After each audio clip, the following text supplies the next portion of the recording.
Zoom, pronto. Então, boa tarde a todas. Hoje é dia 26 de outubro. Esse é o nosso encontro, então, mensal do nosso grupo de estudos, do Marias IRI-USP.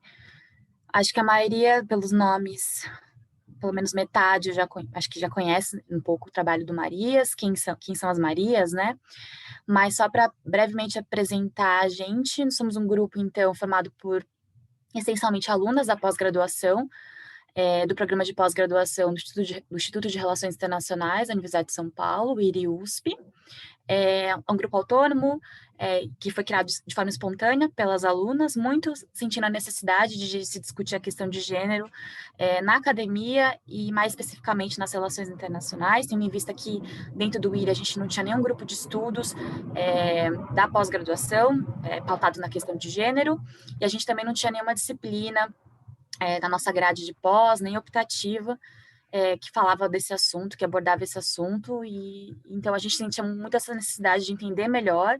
Muitas de Não nós... sei mexer em nada aqui. Vocês podem deixar Não o sei onde que eu vou microfone no mudo? Eu coloco assim, ponto. Desculpa.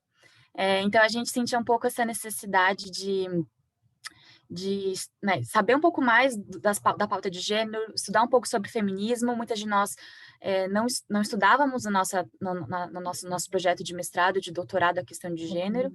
Então, a gente começou mesmo um grupo de estudos desde o zero, estudando as autoras mais clássicas feministas, e isso tem acontecido desde 2017, quando o grupo foi criado, em maio de 2017, e se prolongado até agora. A gente está com uma pauta mais focada no sul global, a partir desse ano. Para quem não sabe também, nos dias 20, dos dias 23 a 25 de novembro, a gente vai fazer um seminário abordando a questão de gênero nas RI, que vai ser aberto para o público, as grandes conferências, de abertura e de encerramento, então fiquem ligados nas nossas redes. O próprio seminário tem uma página, um site, então se vocês acessarem o nosso Facebook, o nosso Instagram, que é @mariasiriusp, vocês conseguem ter acesso a todas essas informações. E para quem vai ter apresentação de trabalhos em GTs e vai ter uma inscrição para ouvintes. Então, caso vocês tenham interesse nessa pauta de gênero e RI, tentem se inscrever, então, para ver esses GTs e para participar dessas conferências, que a gente vai chamar convidadas especialistas na área. Então, um pouco baseado no que eu falei, nessa linha de sul global que a gente tem tentado abordar ao longo dos nossos encontros, que são sempre mensais, última segunda-feira do mês. Hoje a gente vai abordar uma autora indiana, a Gayatri Spivak, que é, na verdade, a autora desse clássico, que é Pode o Subalterno Falar. A gente colocou a literatura disponível, parte dessa obra, nosso Drive, que seria a obra indicada para a nossa discussão de hoje. E como que vai funcionar? A gente vai ter uma apresentação da Bia, que está aqui com a gente, a Beatriz Azevedo, que é uma das Marias, que está no grupo também há bastante tempo. Ela vai fazer uma apresentação um pouco do que traz essa leitura, dos principais pontos, e a gente vai poder ir discutindo isso ao longo da fala dela, então não é necessário esperar ela acabar de fazer a apresentação toda para querer fazer alguma intervenção. Vocês podem mandar no chat, que vai funcionar como uma forma de inscrição dos nomes nessa lista de fala e comentários, e a gente vai discutindo ao longo dessa apresentação dela, que ela vai ter o uso do PowerPoint para ajudar, já que é uma leitura bem densa, para as que conseguiram ler, é uma leitura de fato bem densa, até um pouco complexa, né? Então, mandem no chat, por favor, quem gostaria de falar. A gente pede que todos os comentários e que todas as falas sejam relativamente curtas e objetivas. Então, a gente vai tentar delimitar o tempo, tendo em vista que a gente está numa reunião com um número bastante grande de pessoas.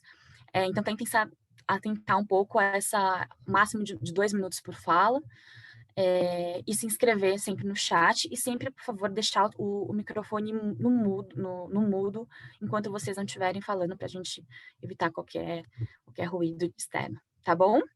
Então, muito bem-vindas a todas, a gente agradece muito a participação de vocês, é sempre muito bom ver gente nova, ver as pessoas que têm acompanhado o nosso trabalho, que também é o trabalho de vocês, acho que está todo mundo contribuindo, a gente está super aprendendo também, a gente está tentando entender também o que é esse mundo de literatura de discussão sobre feminismo, gênero e RI. Então, a gente quer aprender com todas vocês. E é isso, acho que eu vou passar a palavra para a Bia, que já está compartilhando a tela. Todo mundo consegue ver a tela da Bia, né? Acho que sim. Bom, então a Bia vai começar então a apresentação dela. E é isso. Bia, pode começar. Olá a todas, boa tarde. Enfim, a minha câmera está com um certo probleminha, mas vocês estão vendo a apresentação, que é o que importa. Então, eu escolhi... deixa eu primeiro me apresentar. Eu sou mestra em Relações Internacionais pela USP. Eu fiz o IRI, né? E eu, em geral, estudo gênero e desenvolvimento, principalmente questões relacionadas à violência de gênero. Mas eu decidi trazer esse texto para a gente debater aqui nas Marias, porque ele é um texto clássico, né? Ele é um texto que sempre é abordado, enfim, sempre é comentado. E essa autora, a Spivak, ela, na verdade, ela não é uma autora originalmente das RIs, né? Na verdade, ela é de literatura, mas ela é uma autora que circula por diversas áreas, e ela vai fazer toda uma análise para perguntar, pode o subalterno falar? Né? E ela construiu essa obra, ela começou a pensar nessa obra em 85 como um ensaio, porque ela estava muito incomodada em ver teóricos, né, falando e pensando para os subalternos. Né? Então, a grande questão... deixa eu apresentar um pouquinho a Spivak aqui, antes de eu começar a falar. Então, esse daqui é o rostinho dela, essa daqui é ela.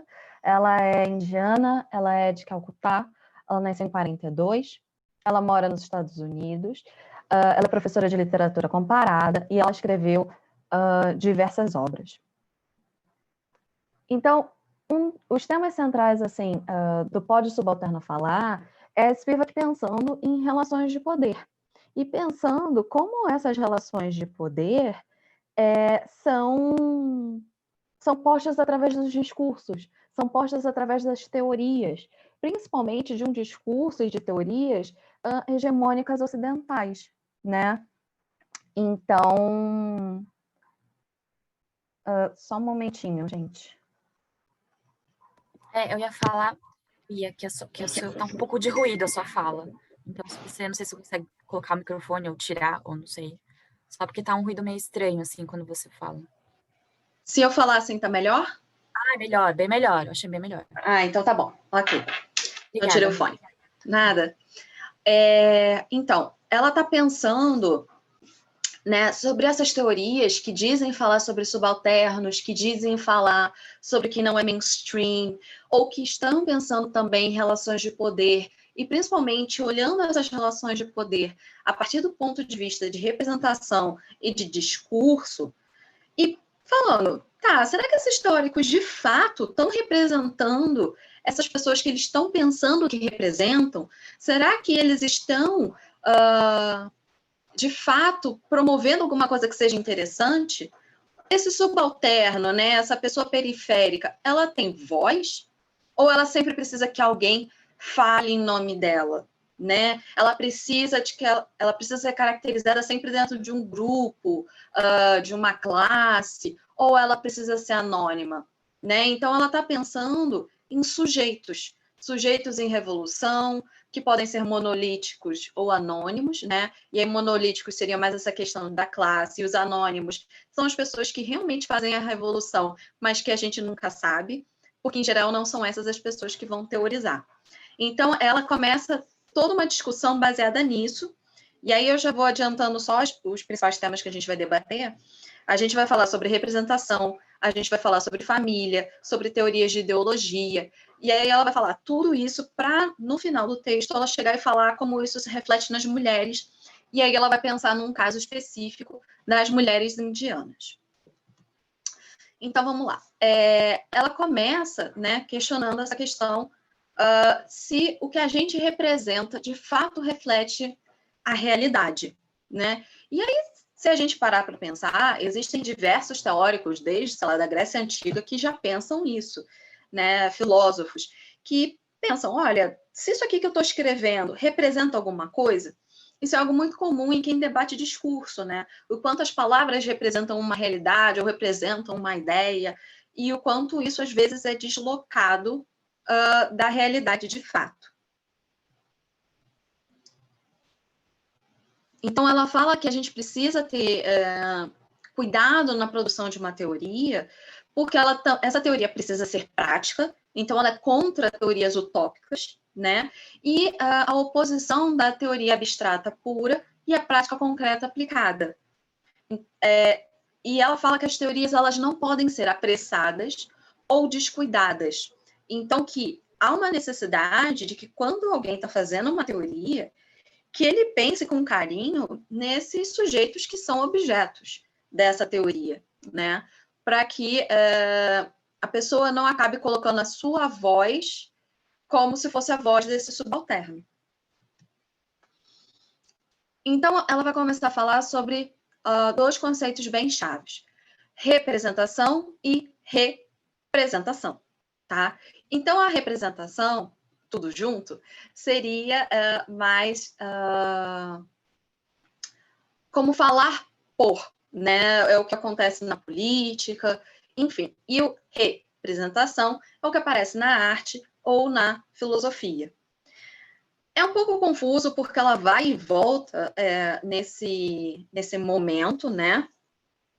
Mas ela coloca o representação junto num contexto de formação do Estado, da lei, da afirmação, do sujeito pelo outro, né? Então, em geral, muitas vezes é como o outro vai falar por alguém, é como ele vai teorizar, muitas vezes em nome de alguém, né?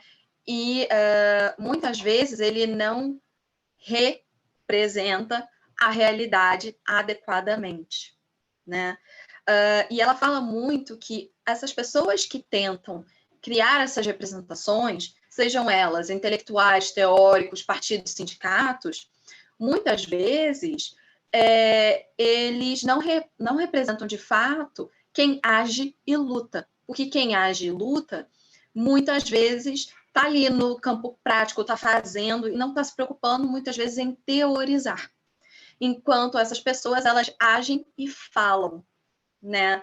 Então, em geral, quem fala ganha mais notoriedade do que quem luta de verdade ali no dia a dia. E isso, ela vai também trazer dois outros conceitos para falar nesse momento, que é de consciousness e conscience. E aí, ela coloca até como uma nota de rodapé que como é que é o nome?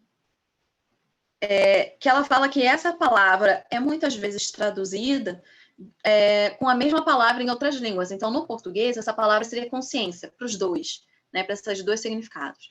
Mas em inglês, isso não teria essa mesma ideia, tá? Então, ela critica a constituição ideológica do sujeito no contexto das formações estatais, de sistemas de economia política e disso tudo, né?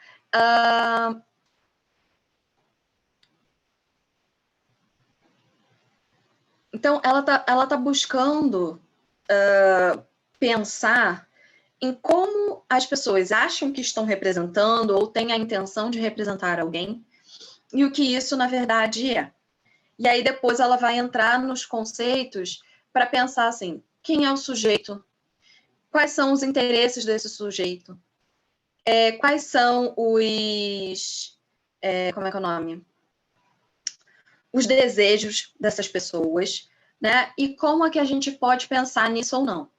E aí ela vai criticar e vai usar a obra de vários autores, como Foucault, como Deleuze, Marx, enfim. Então, ela está pensando em todas essas questões. Alguém tem algum comentário até agora? Eu posso prosseguir?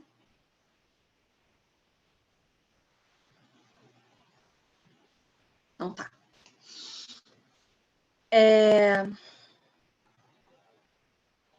Ela fala que muitas vezes esses intelectuais de esquerda, aos quais estão buscando levar esses subalternos, né, para as suas teorias ou mostrá-los, dizer que eles existem, enfim, ela, na verdade, ela coloca que esses intelectuais representam a si mesmos, como sendo transparentes. Então, muitas vezes, é como se...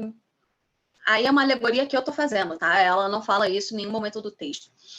A minha concepção é como se os intelectuais fossem meio que ventrílocos, né? Ventrílocos não, a pessoa que controla o boneco. Então, assim, o subalterno é posto ali como, esse daqui é o discurso do subalterno, mas quem está falando por trás, na verdade, é o teórico, né? Que está botando as suas palavras e dizendo que é esse grupo que pensa desse jeito, enfim, ou que teoriza desse jeito, ou que tem um pertencimento de classe dessa maneira, enfim. Então, ela usa duas palavras do alemão, que é o Vertranten, que eu não sei se pronunciei correto, porque eu não sei alemão, desculpe, e o Darstellen, que um seria o representar, né, nesse primeiro sentido, e o outro é o representar. E aí ela vai discutir com uma obra do Marx, que é o 18 do Brumário, no qual Marx está pensando por que o Luiz Bonaparte consegue dar um novo golpe.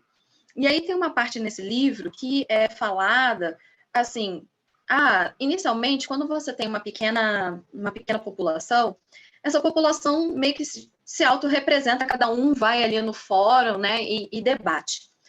Conforme essa cidade vai crescendo, a gente vai tendo pessoas que são eleitas para representar o outro. Em algum momento, isso se torna tão grande e tão distante da realidade que quem é representado já não se reconhece mais no seu representante. Então, é esse processo que ela está descrevendo.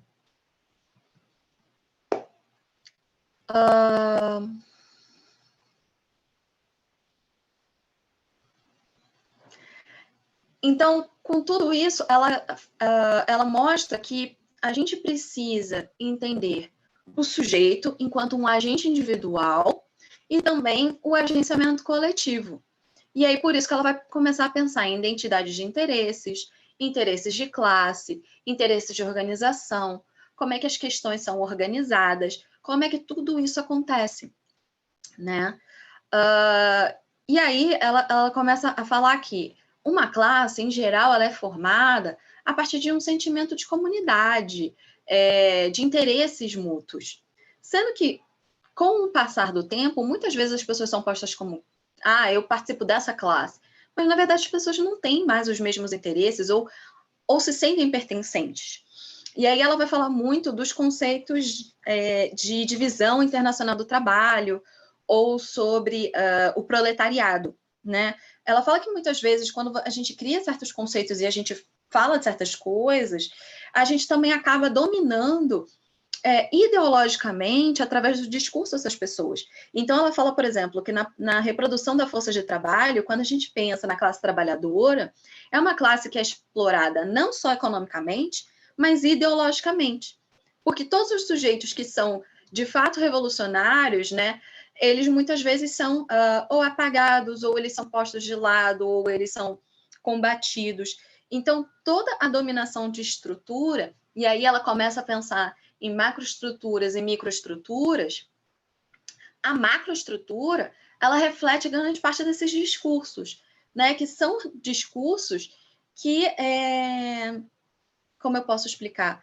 Que buscam manter um certo domínio, uma certa questão. E que muitas vezes colocam os outros como, esses são os subalternos. Mas ela, na verdade, esses discursos muitas vezes não compreendem que esses subalternos em si não têm o mesmo sentimento, ou que eles tenham as mesmas noções. Então, tem várias questões nesse meio do caminho.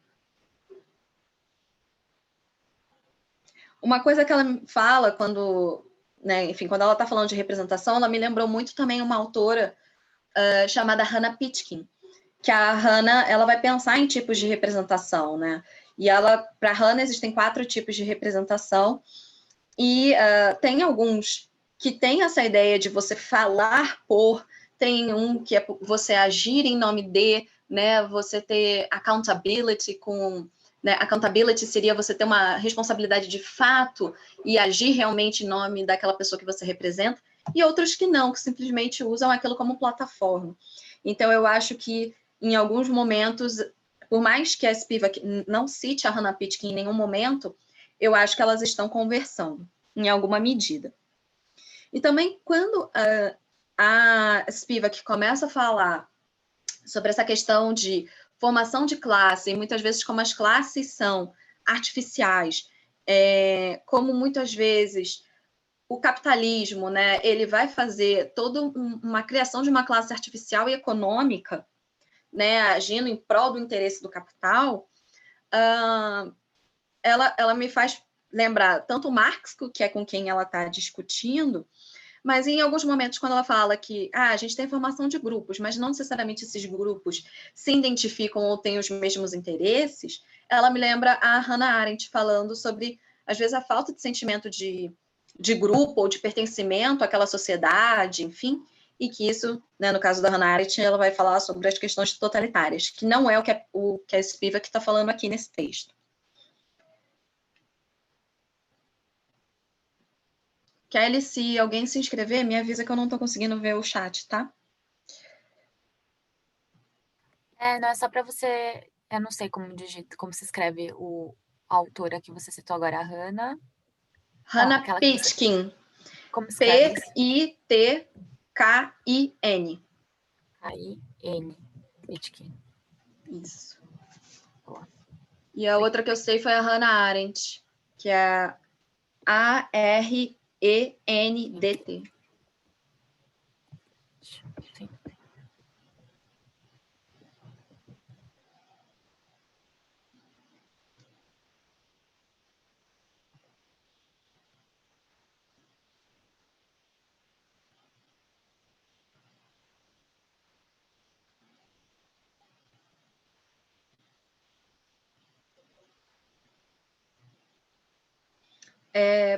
A Hannah, ela parte... A Hannah não, desculpa, a Spivak.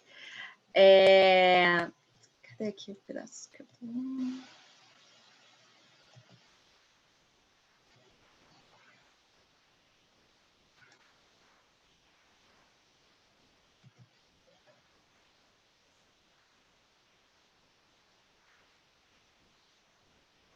Bia, eu acho que é legal quando você apresenta esses conceitos. Bom, acho que todo mundo quem conseguiu ler, teve muita dificuldade de entender um pouco de tudo, assim. Acho que ela faz um apanhado bem complexo, né, de várias correntes teóricas e que a gente pode ter lido um pouco de cada, mas não tão aprofundado, e ela faz meio que um apanhado, né, criticando, né, de forma bem incisiva, né. Mas eu achei interessante essa questão de... Ela tem um momento que ela fala que esses dois conceitos em alemão, em que ela diz que o conceito que diz respeito que é o conceito mais filosófico, né, filosófico de representação, ele na verdade é a encenação do mundo, né?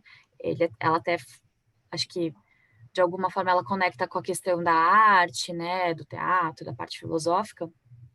Ela diz que essa encenação do mundo, ela dissimula a necessidade da gente ter que ter uma representação no contexto político, que seria o outro conceito, né, o Vertretung, não sei como fala, que na verdade, essa representação no contexto político seria ter como se fossem esses representantes, esses agentes de poder que representam essas vozes, que são os procuradores, ela até diz procuradores paternos, que eu acho que dá uma sensação de ser até um pouco, uma visão paternalista, né, pobres, coitados, eles não conseguem, né, falar por si, a gente tem que ter representantes em espaços de poder dessas pessoas, e que, na verdade, muito essa encenação do mundo, e aí eu fiquei muito pensando, né, o que ela quer dizer com essa questão de encenação do mundo, né, o mundo como ele deveria ser, ou é uma visão já muito deturpada a partir de um viés, né, do que é o mundo, que isso acaba criando uma necessidade de que hajam pessoas para representar outras. E aí o que me deixou, talvez você chegue nessa fala dela, que me deixou realmente bem confusa, que eu não entendi muito bem. Ela faz uma crítica em relação a isso, né, de representação, muito forte do Foucault e do Deleuze, Deleuze, que eu também nunca tinha ouvido falar, não sei se não sei nem de onde ele é, mas enfim. Francês. Ele é francês, né? Bom, em que eles dizem, na verdade, eles defendem que os oprimidos, eles podem falar e conhecer suas condições, né? E que, na verdade, pelo que eu entendi, ela diz que, na verdade, não. Que os subalternos, eles não podem saber falar por si mesmos. E aí eu fiquei tentando entender se é isso que ela está defendendo e se eles não conseguem falar por si mesmos justamente porque eles estão imersos dentro dessa estrutura de encenação do mundo.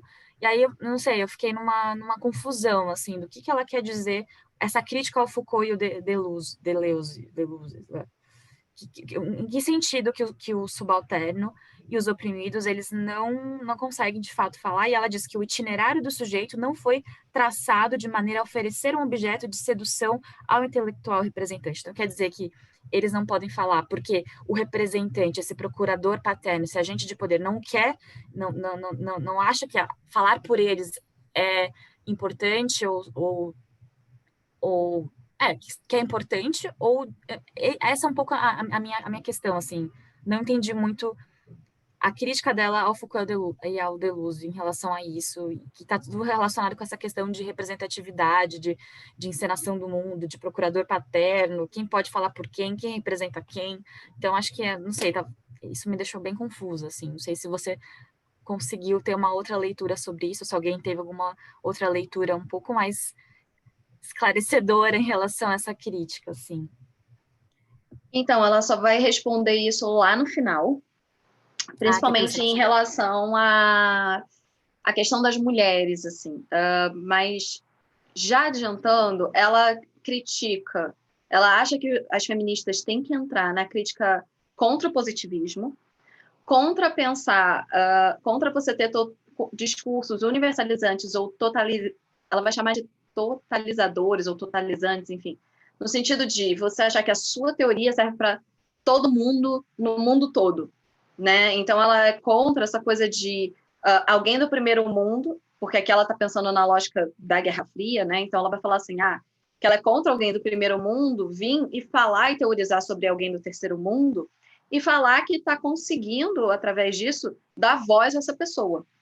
Ela fala que, por um lado, já permitir esse estudo já é importante, né, para você ter um primeiro panorama, mas ela fala que, na verdade, o importante é a gente realmente sentar e conversar com essas pessoas e entender a versão delas dos fatos, né?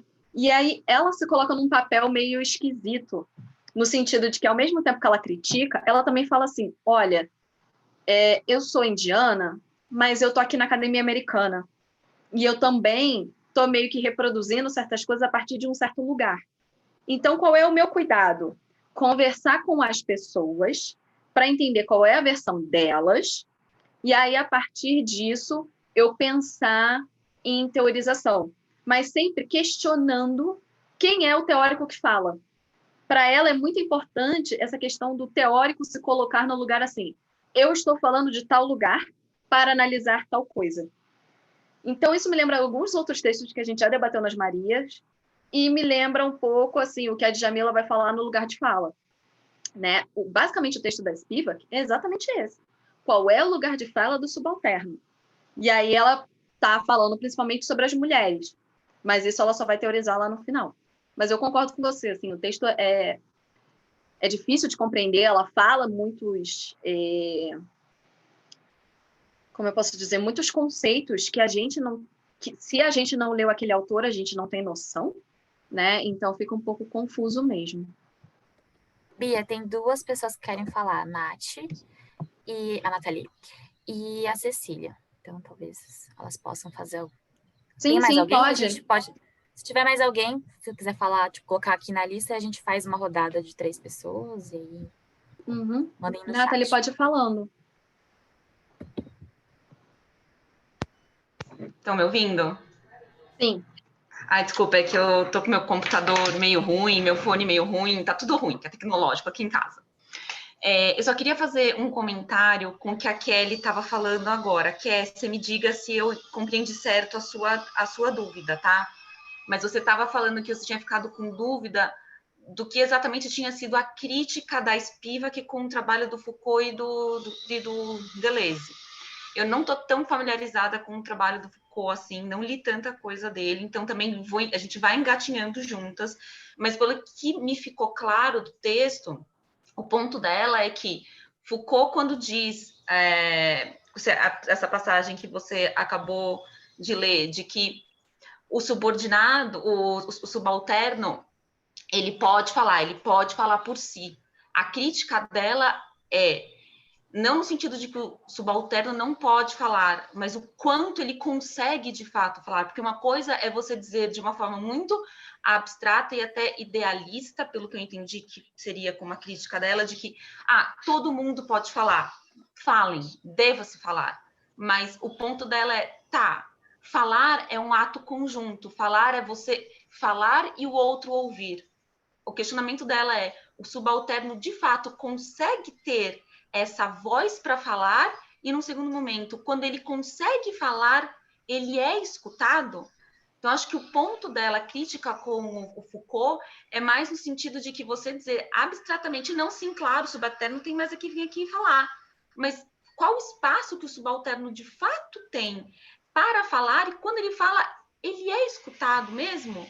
Então, acho que, para mim, a crítica dela ficou muito mais nesse sentido do que de negar a fala ou de negar esse espaço. E até quando ela fala de que o papel, talvez, do Ocidente seria de abrir as portas, abrir o espaço para que o subalterno, de fato, possa vir e falar, e não mais falar em nome dele, me fez lembrar muito a crítica de que a gente tem falado muito hoje da luta antirracista, né? Não basta você não ser racista, você tem que ser antirracista. Isso ficou batucando na minha cabeça, não, como a nós cabe abrir espaço para que o subalterno fale. Não sei se era exatamente isso que você tinha colocado na roda, mas a minha leitura do texto e dessa parte que você falou é muito mais no sentido não dela achar que o subalterno não pode falar, mas é a crítica de uma forma tão simplória, se falar, não, ele pode falar sim. Ele pode mesmo? Jura? Mais ou menos isso. Acho que é isso, amiga. É meio que você tem que dar as condições, acho que suficientes e necessárias para que essas pessoas consigam ter esses espaços. E além, acho que de ser ouvido, é em que espaços eles conseguem falar, né? Porque às vezes falar entre si não adianta tanto para fazer um pouco acho que essa luta simbólica de representação, acho que faz sentido mesmo. Porque o jeito que ela coloca, e aí quando ela explica, o itinerário do sujeito não foi traçado de maneira a oferecer um objeto de sedução. O jeito que ela monta essa frase que itinerário do sujeito? Aí eu acho que tem um pouco, né, diz respeito um pouco essa questão das capacidades, dos espaços, se é escutado ou não, né? Acho que faz todo sentido mesmo. Cecília quer falar? É a próxima, né? E aí acho que tem acho que é a Gabriela. O caminho para que ele possa falar isso, amiga, acho que é isso. Eu acho que todo mundo já falou aqui o quanto que esse texto é complicado, principalmente porque a gente não domina muito esses teóricos que ela cita, e são teóricos muito difíceis mesmo de saber, mas pelo menos o que eu percebi e entendi desse texto é que ela está falando de uns subalternos que são muito subalternos mesmo. Não são necessariamente esses que estão na luta de classe, não são esses que estão participando da movimentação, mas aqueles que realmente estão excluídos do sistema, assim, que é difícil que tu chegar. E aí ela até coloca as mulheres como realmente muito subalternas, aquelas que têm dificuldade de colocar a sua voz e essa voz ser escutada. E aí, ao mesmo tempo que ela está colocando esse subalterno, assim, muito afastado desse sistema, ela está olhando e está pensando esse sistema a partir também de uma divisão internacional do trabalho, né? E aí ela discute essas macroestruturas e ela discute principalmente a Europa enquanto colonizador para esse mundo que está pós-colonialista ou que ainda está dentro de um sistema muito imperialista. Então, a gente tem que primeiro entender isso, e aí entender que ela está falando, talvez, de um europeu que está se referindo a esse subalterno super excluído e que está, de uma certa forma ou outra, tentando interpretar e dar voz para ele. E aí, dentro disso, é o fato de esse intelectual ou esse cara que está falando, está representando, ele não olhar para si mesmo e ele não se questionar e ele não se ver como europeu. E aí, no momento em que ele vai falar desse subalterno, ele não questiona o seu lugar. Ele não diz que ele está olhando para essa estrutura, ele está olhando para esse lugar e ele está enxergando esse subalterno e julgando ele muitas vezes e representando ele como a partir de um olhar europeu.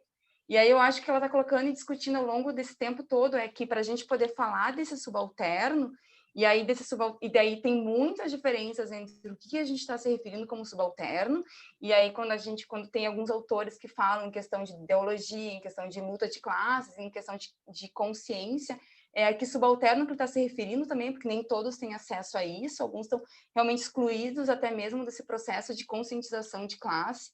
E aí olhar também não só para quem é ele, mas olhar também para quem está falando e para quem está representando. E aí, na hora de fazer essa representação, olhar que ela está sendo feita a partir desse olhar, desse intelectual branco, europeu e muitas vezes homem, e quanto que ele está pensando. E daí eu acho que vem a crítica que a Nathalie colocou muito bem assim. Mas então, será que esse subalterno ele pode falar? E muitas vezes ele não pode falar. E não é que ele não pode falar justamente porque tem essa estrutura e ele não tem nem sequer acesso a ela. Então são coisas muito complicadas, eu acho que ela vai desenvolvendo isso ao longo do texto. E aí tem um termo que eu acho que ela fala, uma hora eu tentei depois procurar no texto, não achei, né? Que ela chama esse representante, ou esse intelectual, como ele se colocando como alguma coisa transparente, né? E aí eu fiquei pensando, tá, mas transparente? Então quer dizer que parece que é um vidro, alguma coisa em que não tem nem filtros, em que não tem camadas, que mostra esse olhar, e aí de olhar e pensar, não, mas quem está falando não é transparente. Quem está falando já está falando do lugar. E esse lugar é um lugar que ele é transpassado por esse imperialismo, ele é transpassado por essa divisão internacional do trabalho, e é transpassado por essas estruturas macros, mas que tu não consegue entender essas estruturas macros, eu acho, sem também entender para esse micro. E ela vai olhar e vai dizer que esse subalterno que está se referindo não é igual, não é o mesmo, não é um subalterno só, e ele é muito diversificado, ele é muito diferente. E aí fica muito difícil a gente falar sobre só um quando eles são muitos.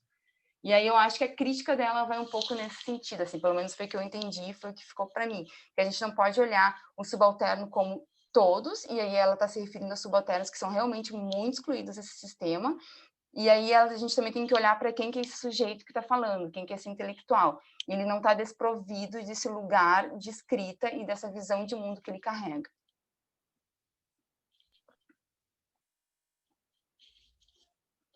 Era isso, gente. Complementar Não sei mais uma quem vai falar. coisinha que a Cecília falou, que eu gostei muito que você estava falando agora, foi uma coisa que ficou martelando na minha cabeça no texto, justamente quando ela fala da educação britânica na Índia. São muito subalternos, e quando a gente pensa, até mesmo acho que uma coisa muito europeia, muito ocidental, é você olhar e falar os indianos.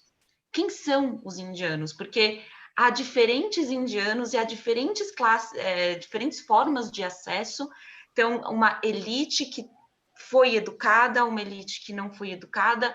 Então, há muitos tipos de subalterno, até mesmo que dentro de uma população que se vê homogênea, entre milhares de aspas, mas uma parte tem acesso à educação, uma parte não tem, e essa educação, como que ela também é fruto de um colonialismo, de como que a própria educação indiana ela foi colonizada, então, de você se criar diferenças que não se tinham antes naquela educação, e há uma diferença entre quem recebe essa educação ou não. Então, como é que você vai dizer que todo mundo tem, que todo mundo pode falar, que todos os subalternos podem falar? Não, eles não podem.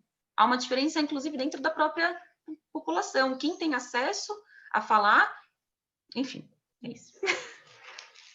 Não, e dentro disso que tu falou da educação britânica, né? E quando eles vão reescrever também o sistema de leis, eles fazem isso também chamando alguns, não sei se eu posso falar intelectuais indianos, mas alguns também desses homens mais elitizados da cultura indiana, que vão também meio que ser um intérprete entre o que é esse mundo ocidental britânico, e aí eles vão tentar interpretar e passar para essas camadas menos privilegiadas.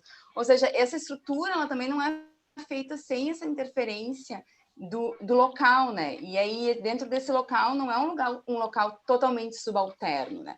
Eles estão também na posição de subalternos, mas dentro daquela situação... Aí não é ela falando isso, mas dentro daquela situação local, eles também não são mais só subalternos, eles são numa posição mais elitizada, com quem vai tentar dialogar com esses subalternos e aí tentar passar esse pensamento adiante, assim.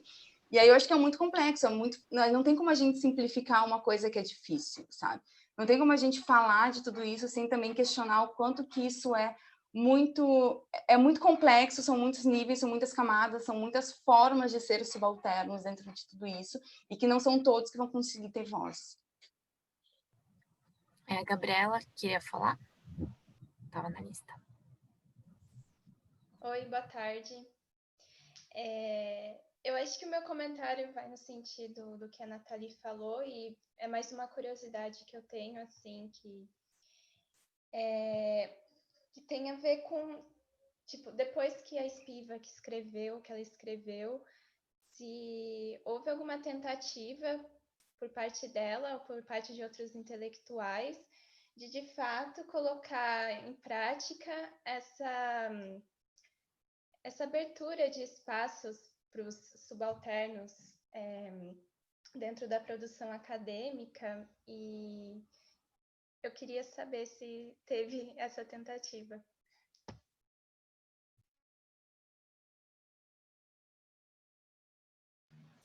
Meninas, amei a discussão que vocês fizeram. Gabriela, obrigada pela sua pergunta. Vou tentar responder.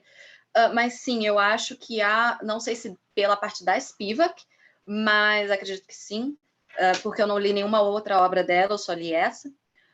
Mas eu acredito que sim, há uma tentativa, há uma vontade de incluir os subalternos dentro das pesquisas. Mariana, pode fazer seu comentário. Não, um comentário rápido, só que acho que vai muito de encontro com o que as meninas falaram, né? Eu acho que, por isso que a Nathalie falou, eu acho que eu não consegui ler o texto inteiro, mas a parte que eu li, para mim, me pareceu que ela realmente falava dos subalternos, não somente dos países do terceiro mundo, mas justamente aqueles que dentro desses países estavam excluídos dos processos, que não são a elite desses países, mas sim aqueles que são subalternos, são realmente subalternos, que ela fala, que são aqueles que estão excluídos, pelo menos foi isso que dentro, que não é uma elite desses países, né? Me pareceu muito isso. E aí um comentário que eu queria falar é que muito do que ela fala me parece muito com o método de fenomenologia, né, que é muito usado na antropologia, né? Não sei se ela vai fazer uma crítica depois no resto do texto, se ela chegar a comentar sobre isso, que é justamente você utilizar o seu espaço de acadêmico, o seu posicionamento para trazer a voz dessas outras pessoas, né? Não seria talvez tão representar, mas talvez, por exemplo, dizer nas palavras daquelas pessoas, né? Como é que elas dizem, trazer muitas vezes trechos das falas dessas pessoas, que é muito mais ativa do que você simplesmente interpretar os discursos dessas pessoas, né? Quando você for em fenomenologia, muitas vezes você usa entrevista, observação participante, seria meio que falar por elas. Mas aí, em algum pedaço ali, eu fiquei um pouco na dúvida se isso seria, de fato, uma forma de trazer essas pessoas, ou se isso também seria uma forma também de representar. Eu fiquei em algum momento na dúvida em relação a isso.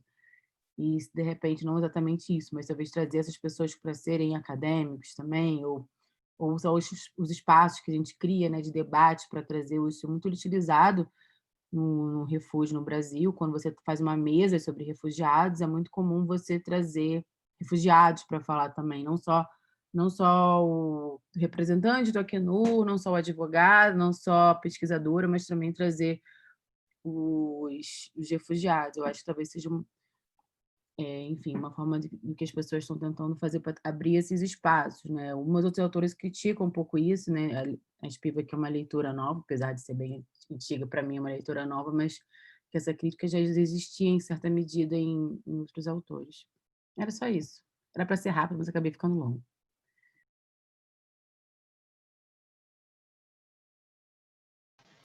Mari, isso que tu falou é muito bom. E ela vai discutir muito brevemente isso no último trecho do texto, que ela vai pensar qual é o lugar das teóricas feministas, né? Mas ela vai falar muito pouco. Na verdade, o objetivo da Spivak é bater nas teorias masculinas que pensam falar por todo mundo. É muito mais isso do que necessariamente ainda pensar, até porque, assim, a gente tem que ter muito cuidado e pensar que ela está escrevendo esse texto em 85. Não tem internet, não tem muitas das coisas, a academia é muito mais fechada do que é hoje, né? Então, a gente tem que pensar que ela está o quê? Ela está lendo os caras que são os tops, né? Que são os que mais têm sucesso, o que mais tem capilaridade e que todo mundo fala. E é um pouco o que a Nathalie e a Cecília estavam falando, de que teoricamente todo mundo tem voz, né? A Laira também comentou no chat uma coisa muito boa sobre quando você vai pensar nas relações de poder do Foucault, né? Poder, todo mundo teoricamente tem um pouco, dentro de alguma medida, dentro de alguma relação. Mas tem outros que têm menos, né, do que alguns. Mas a grande questão é como fazer isso, como fazer essa pessoa falar, como dar plataforma, como dar voz. E aí entra no que a Mari falou. Dar voz é eu ouvir essa pessoa reproduzir e escrever, ou é eu citar essa pessoa ipsis liter, eu trazer ela para o debate? Podem ser as duas coisas, mas principalmente é você colocar mais aspas, a fulana disse tal coisa e ponto. E também é você se permitir investigar de verdade aquele objeto e não ir baseado em no que seria mais fácil ou no que aparentemente aquele ato ali se coloca, tá? Ela vai dar como exemplo disso, lá no final tem um exemplo que ela cita de uma menina que se suicida. E aí, a princípio, todo mundo acha que a menina se suicida porque ela estaria grávida, né, de um amor, de alguma coisa assim, enfim, e que ela não seria casada. Mas depois a Spivak fala que ela foi investigar, que ela primeiro conversou, se eu não me engano, com uma tia da menina, que também era uma autora, que produzia, fazia várias coisas.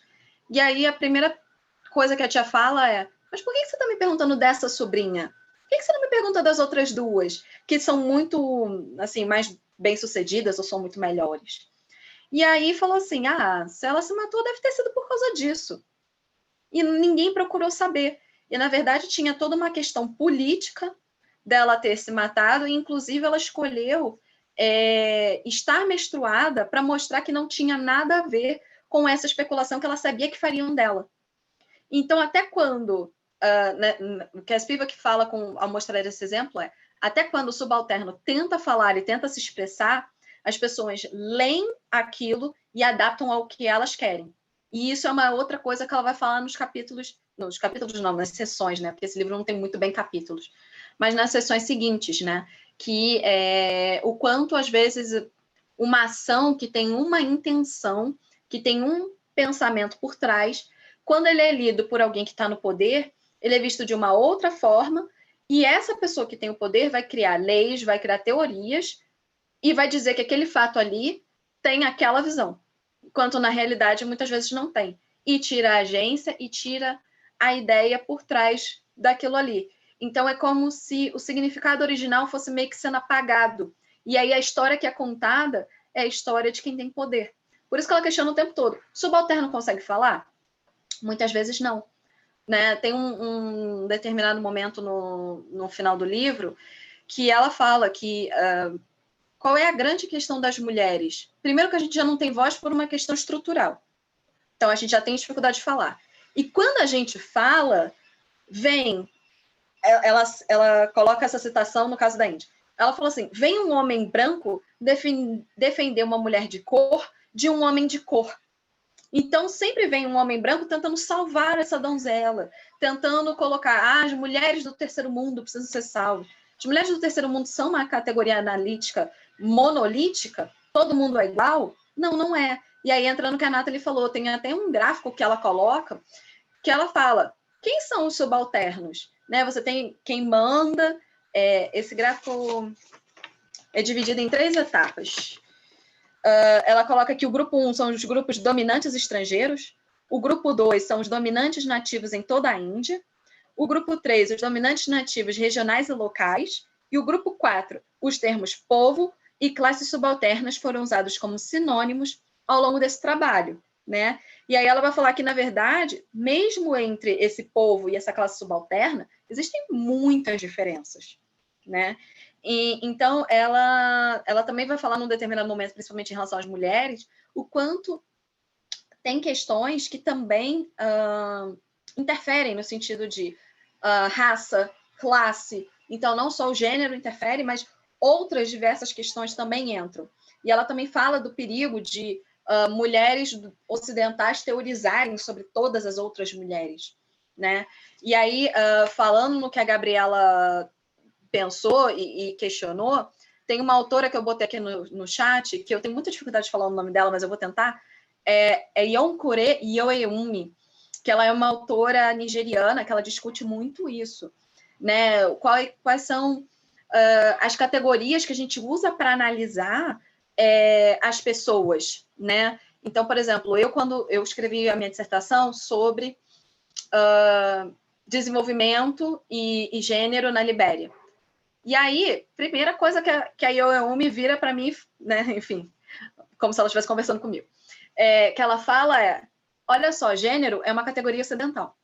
Isso não serve necessariamente para você analisar sociedades africanas. Patriarcado também é um conceito ocidental. Aqui a gente tem outros tipos de relação. Então, o que eu busquei fazer? Eu busquei colocar exatamente isso. Olha, a literatura em geral diz isso.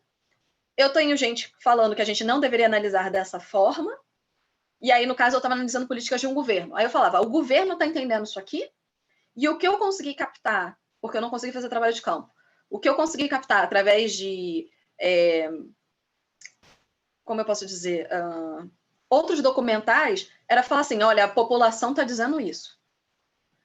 Mas é todo um trabalho discursivo de pensar, e aí isso ela vai discutir, a Spivak vai discutir um pouquinho mais para o final desse texto. Deixa eu ver o que vocês estão falando no chat. Alguém quer comentar alguma coisa? Eu acho que eu vou falar assim, eu fiquei pensando algumas coisas desse texto em relação e principalmente ao nosso trabalho, né? Que a questão é do falar do subalterno ou é falar pelo subalterno, né? Então, quer dizer que a gente nunca vai poder falar sobre esse assunto, ou então, como que falar sobre esse assunto, né? E aí eu acho que tem uma diferença nas proposições. Uma coisa, talvez, também não sei se tem, né? É a gente falar dele, tentar representar, tentar trazer essa realidade um pouco mais para a ciência, sabendo de todos os problemas que isso acarreta, assim, do que é essa teoria, do que é essa visão, do que é essa diferença que existe entre quem está pesquisando e quem está sendo pesquisado. E aí também tem a ideia de, parece que o falar por, né? Se bem que agora estou falando, eu acho que não tem muita diferença entre os dois, acaba sendo mesmo, de querer não só falar dele, mas também reivindicar direitos e lugares para ele, de que a gente acha que é importante que se tenha, assim. E aí, dentro disso, começar a pensar e fazer políticas públicas, o que a gente acha que deve ser esse lugar, ou melhorar esse lugar do subalterno, sendo que nem sempre a gente consegue entender o que é essa realidade. E aí eu fico perguntando, então, diante disso, como é que se faz pesquisa? Né? Como é que a gente pode lidar com essas questões, com essa diferença tão grande entre quem fala e as pessoas que são faladas, assim? Como que a gente pode conciliar isso dentro do nosso trabalho?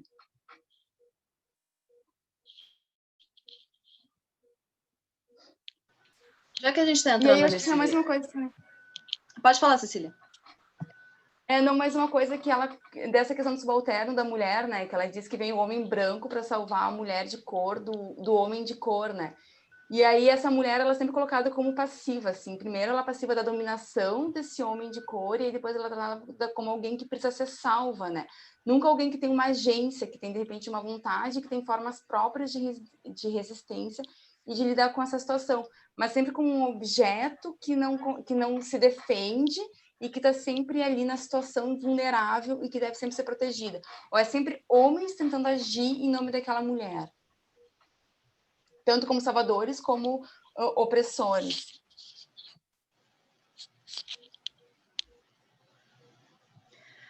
Já que a gente está entrando bastante nesse tópico, eu resolvi pular algumas outras coisas que eu ia falar para a gente comentar isso aqui, e aí qualquer coisa eu volto depois. Isso que você falou está bem nesse pedaço, que vai falar com relação à imagem da mulher, a relação entre mulher e o silêncio podem ser muitas vezes analisadas pelas próprias mulheres. E aí entram as diferenças de raça, de classe, e como tudo isso, né, enfim, influi. E aí ela fala, olha, a historiografia subalterna deve confrontar a impossibilidade dessas subalternas falarem por elas mesmas, né? Que sempre tem exatamente o homem branco, ou o homem, ou uma mulher ocidental falando por essas subalternas. Então, existem essas duas questões de você falar em nome de, né, como se você estivesse ali representando, e você falar assim, olha, já que essa pessoa não tem voz, ou eu quero estudar ela como objeto de estudo. Né? Essas duas coisas acabam entrando um pouco, que é um debate super atual que a gente tem dentro dos estudos feministas, né? Como estudar feminismos que não fazem parte da sua realidade, né? As estudiosas africanas, muitas são extremamente contra isso. Elas falam, não, quem tem que estudar feminismo africano são as africanas, né? Não são as brancas ocidentais que têm que vir aqui e dizer o que a gente deixa de ser, porque elas usam categorias que existem para elas e não categorias que existem para a gente, né? Mas isso é uma discussão à parte, não é o que a Spivak está trazendo aqui nesse momento.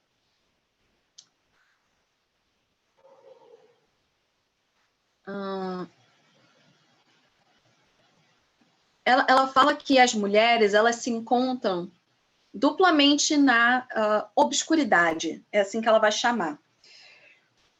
Porque existe uma ideia de que mulheres de grupos sociais dominantes, né, um feminismo internacional, pode falar muitas vezes em nome delas, sendo que muitas vezes ao falar, essas mulheres acabam mantendo todo um discurso patriarcal, mantém a divisão do trabalho, mantém a exploração, mantém tudo isso. E uma outra coisa que ela também vai comentar é que, além de todas as questões históricas, estruturais, que já fazem com que as mulheres, de forma geral, já não consigam falar tanto, é o problema delas muitas vezes serem mal interpretadas. E aí, para isso, ela vai citar o Freud, né? E aí ela coloca como se a mulher fosse meio que criança. Alguém sempre precisa estar tomando a decisão por ela. Alguém precisa sempre estar cuidando dela. Muitas vezes a mulher não é colocada como realmente um sujeito, como uma agente da mudança, como uma agente que pode falar, e tudo isso. E aí ela vai citando vários exemplos, né? O principal quando ela começa a comentar sobre as mulheres que fazem eu acho que é sauté o nome? Enfim, se eu não me engano, o nome é esse, que é quando as viúvas se tacam na pira para se matarem quando o marido morre. E aí, o que ela começa, né, a falar quando ela conta esse caso é que ninguém comenta que essa mulher tem direito à herança, que essa mulher tem direito a ficar com tudo que é do marido. Ninguém conta que ela tem essa possibilidade. Todo mundo conta como a mulher ela tem que ser domesticada para se matar junto com o marido, porque a vida dela já não interessa mais. E aí ela começa a contar que até tem um nome que é sati, que esse nome, se traduzido, seria a boa esposa, né? De que a mulher indiana tem que ser uma boa esposa e que isso vira nome de meninas, de que também é posto dentro de livros hindus, de que a mulher deveria se manter mais casta e pura, então a sexualidade dela é controlada mesmo após ela ser viúva, então é controlado o direito dela ou a vontade dela de, por exemplo, ter um segundo matrimônio ou de se envolver com outra pessoa.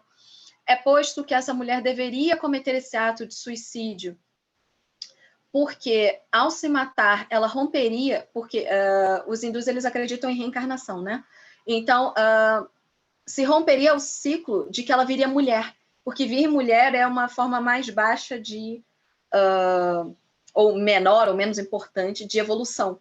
Então, ela seria limpa desse corpo feminino. Então, existem várias interpretações que são postas, e essas interpretações são postas muitas vezes por quem? Por homens hindus ou por homens brancos que estão analisando. Porque os homens brancos olham aquele ato e falam assim, nossa, que bárbaro uma mulher se tacar na pira. E aí eu preciso salvá-la, eu vou criar uma lei que impede ela de fazer isso. E aí entra a tal história do homem branco salvando uma mulher de cor de um homem de cor, porque o homem hindu, teoricamente, né, incentivaria tal ato.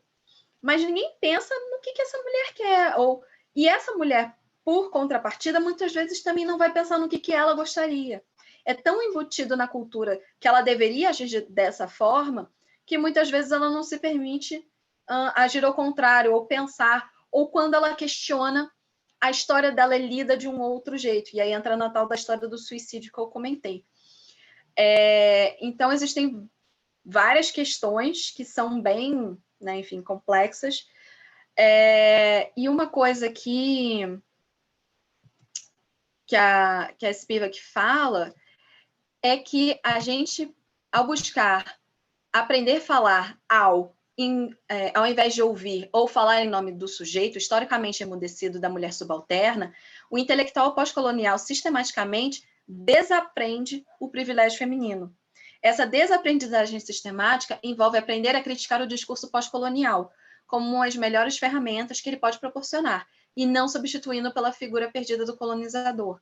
Então, ela fala que a gente tem que questionar tudo. A gente tem que questionar as estruturas, o discurso, tudo isso que está envolto, e literalmente se preocupar e ouvir esse sujeito. E ela sempre questiona isso. Quem investiga, quem é essa pessoa que está ali, muitas vezes não é questionada.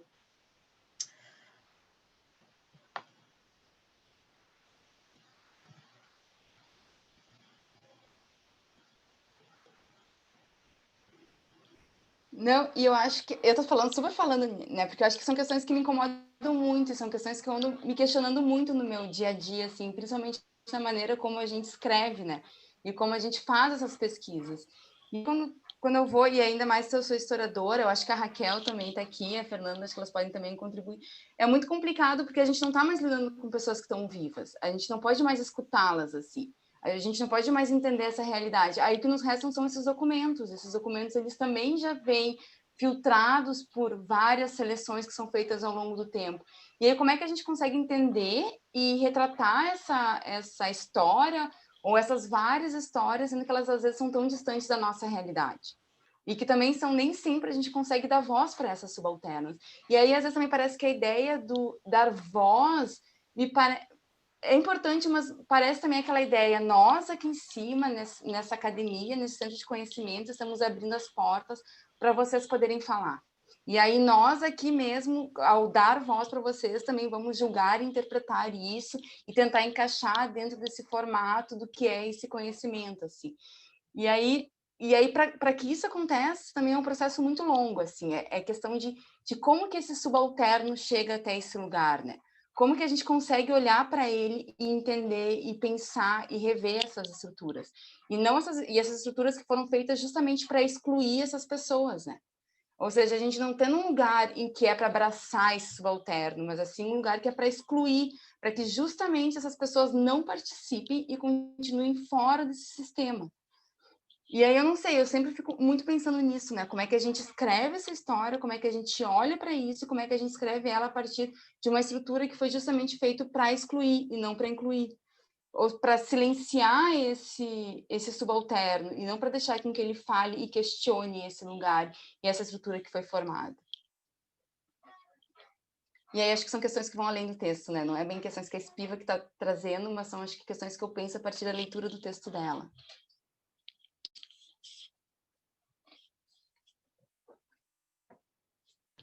Cecília, eu acho que o que você coloca, na verdade, todo esse questionamento, eu acho que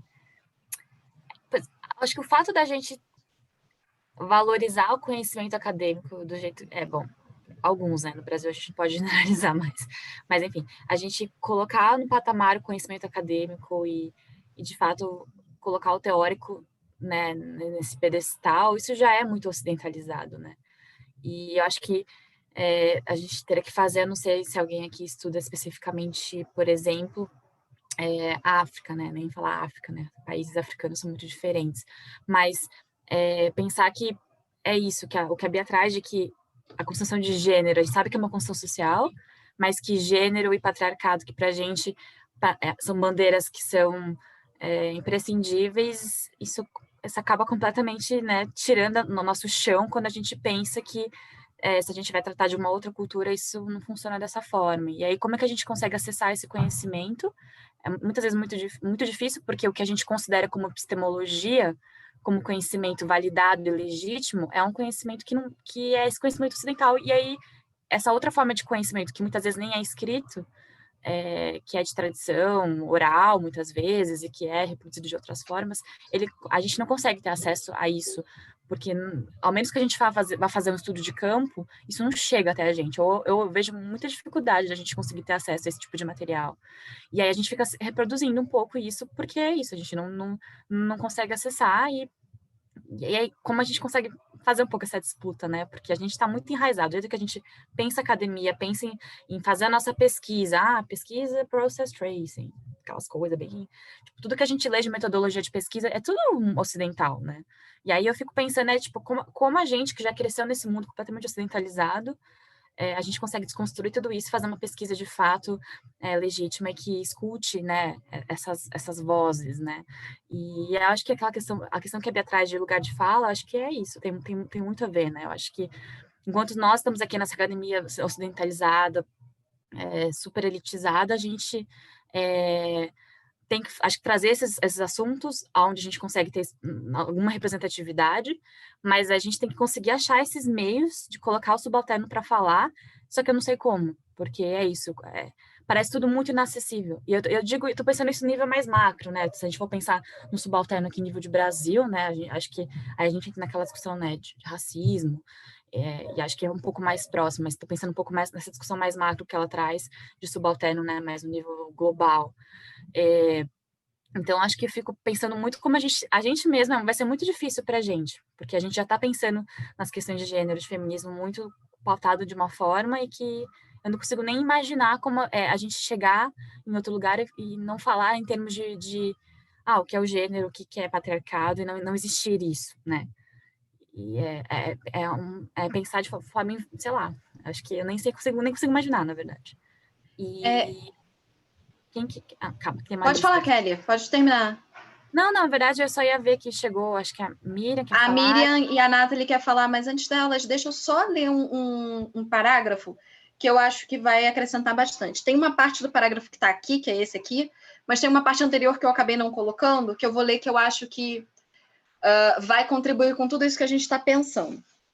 Ela coloca assim: as preocupações que acabo de expressar são válidas apenas se estamos falando da consciência da mulher subalterna, ou, mais aceitável, do sujeito subalterno. Relatar, ou melhor ainda, participar do trabalho antissexista entre as mulheres de cor ou as mulheres sob a opressão de classe, no primeiro ou no terceiro mundo, está inegavelmente na ordem do dia. Devemos acolher também toda a recuperação de informação em áreas silenciadas, como está ocorrendo na antropologia, na ciência política, na história e na sociologia. E aqui, já começa a entrar essa parte aqui, No entanto, a pressuposição e a construção de uma consciência ou de um sujeito sustentam tal trabalho e irá, a longo prazo, se unir ao trabalho de constituição do sujeito imperialista, mesclando a violência epistêmica com o avanço do conhecimento da civilização.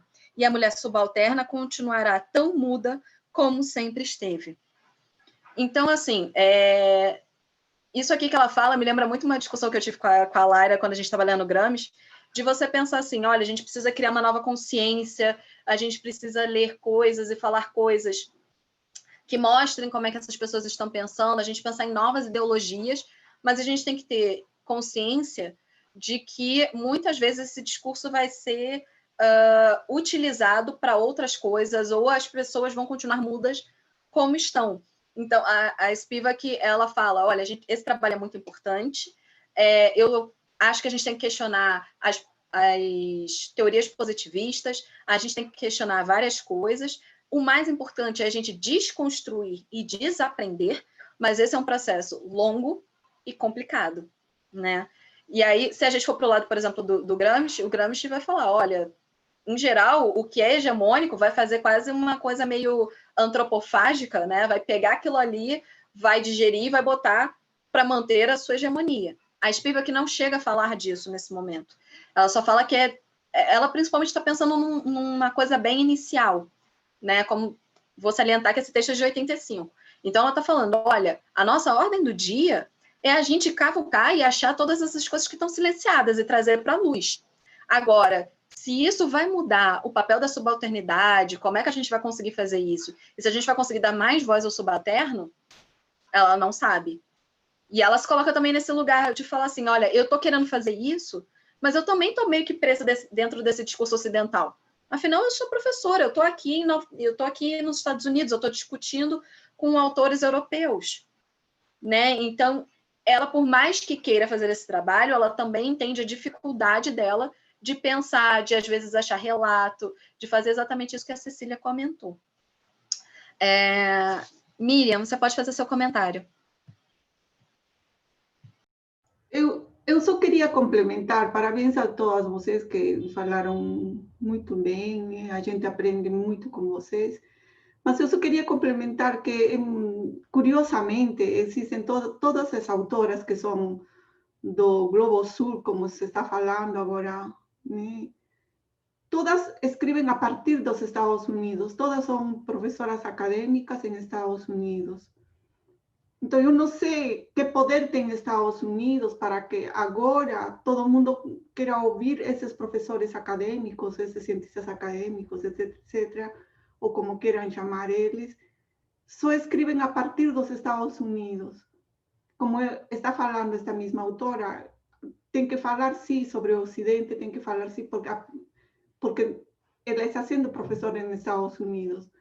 Então, sempre somos nós, eternamente, as subalternas ou subalternos, que nunca conseguimos ter voz, muito menos somos ouvidos em outros lugares. Só se a gente chegar a ser professora em alguma universidade dos Estados Unidos, talvez algum dia sejamos ouvidos. Só queria agregar isso.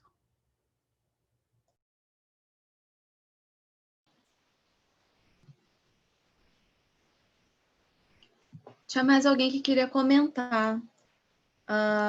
Eu. Pode falar, Nathalie. Que a Cecília falou uma coisa que hoje eu estou monopolizando junto com a Cecília, fazendo um diálogo, nós duas aqui. Mas é que tem uma coisa que você falou agora, que é uma coisa que eu também tenho pensado. Eu tenho trabalhado com história e gênero também, agora no doutorado, e é uma insegurança que eu tenho também, porque eu vou recontar histórias de mulheres que já morreram, eu vou recontar histórias de mulheres que lutaram na década de 70 para construir a CEDAW. E me dá um certo receio também, porque eu não estava nessa sociedade, eu não sei o que é ser uma mulher chilena no governo de Pinochet, eu não sei o que é ser uma mulher argentina no governo de Vidal, eu não sei, mas pensando nisso, eu também fico pensando que ainda que a gente esteja recontando histórias de mulheres que não estão mais aqui para falar delas, pelo menos a gente está tentando trazer à luz, a gente está tentando recontar histórias que hoje simplesmente não existem, que são silentes. Então, também de não deixar esse medo de mas essas mulheres não estão aqui, quem sou eu para falar em nome delas? Acho que isso também, algo nesse sentido, que foi o que eu comecei a sentir no começo da minha pesquisa, se eu poderia falar, eu tentei afastar de mim, falando, não, mas também se eu não contar a história, quem é que vai contar? Talvez a gente, só o ato da gente tentar recontar, a gente trazer essas histórias, já é um ato de contestação, a gente trazer à luz histórias de mulheres que não podem falar, até muito porque estão mortas, é um ato de contestação. Então, ainda que a gente vai recontar com lacunas, porque a gente sabe que os arquivos são feitos por homens, para homens, então o quanto da história dessas mulheres não se perderam nos arquivos, mas a gente apontar essas ausências, apontar esses silêncios, também já não fazem parte de uma contestação. E eu acho que a gente lê um texto desse, como que a gente leu da Espiva, que para mim, pelo menos, me faz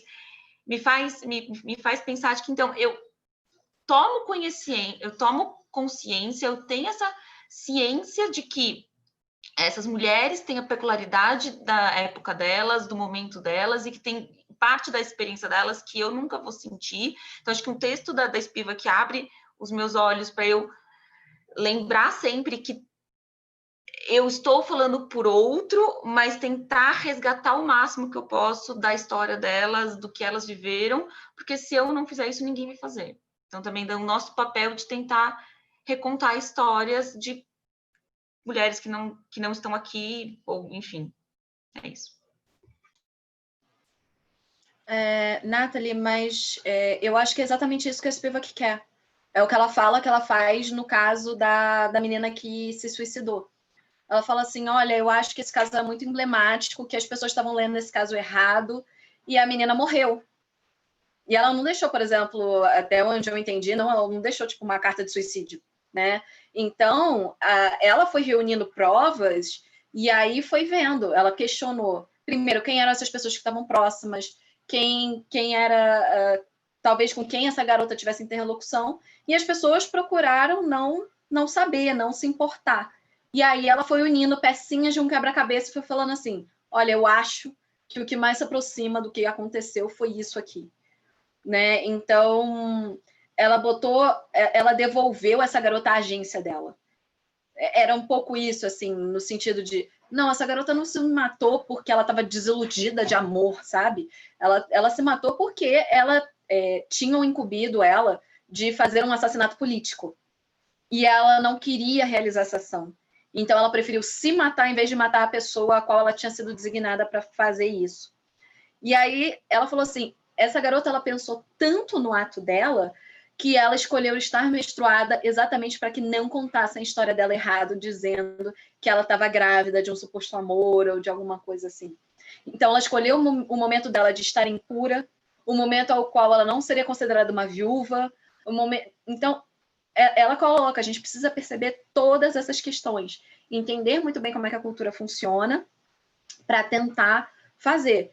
E, claro, pode ser que exista erros, né, nessa representação, mas ela pelo menos está tentando ouvir os sinais que essa pessoa deixou e colocar. E eu super entendo tudo isso que vocês estão falando. Eu tive muito esse embate quando eu escrevi sobre um país africano, né? Eu fiquei pensando assim, será que eu não estou querendo colocar para essas mulheres um discurso que eu acho, ou então o que eu gostaria que essas mulheres estivessem fazendo, ou, enfim, o resultado que eu esperava com a minha pesquisa. E aí foi um debate que eu tive muito interno, e eu, enfim, tive um orientador que era homem e que não sabia sobre gênero e não queria necessariamente me auxiliar nesse momento. Então foi um processo muito solitário de achar autoras. E aí, por exemplo, eu falei muito com essa autora africana que eu citei aqui no chat, que é a Yorei Umi, que ela pensa muito isso, né? O quanto a gente tem que debater. Inclusive, ela tem um livro chamado The African Gender Reader, né? E nesse livro, que é uma coletânea, tem uma das autoras que fala o quanto a gente precisa também ter noção o quanto a gente não pode impor a nossa cultura na cultura do outro, né? Então, ela cita o caso, por exemplo, da mutilação genital feminina, o quanto a gente precisa entender que aquilo ali pode ser importante para as mulheres dentro de um determinado contexto. Para a gente pode parecer bárbaro, horroroso, mas que a gente precisa entender que, às vezes, esses costumes que a gente acha horríveis, pavorosos, na verdade, tem um outro motivo e que para elas talvez faça sentido. Né? Então é um pouco essa discussão. E a mesma coisa a Spivak fala durante esse texto sobre as mulheres que se tacam nas piras. Ela fala assim, cara, não é que eu acho que as mulheres têm que se matar, elas têm que, né, enfim, morrer queimadas, mas o que eu acho é que a gente tem que questionar a agência delas de fazer isso. Se é o que elas desejam, por que não? Por que vai vir um homem branco e dizer que não pode? Se o homem branco foi lá, que há uns séculos atrás estava queimando várias mulheres por dizer que elas eram bruxas. Que moral é essa que esse homem branco tem de ficar falando isso? Então, esse texto da Spivak, ele é complexo, mas ele traz para a gente vários questionamentos sobre ordem, classe, interesse, desejo, identidade, como que a gente tem que também pensar tudo isso enquanto pesquisadoras.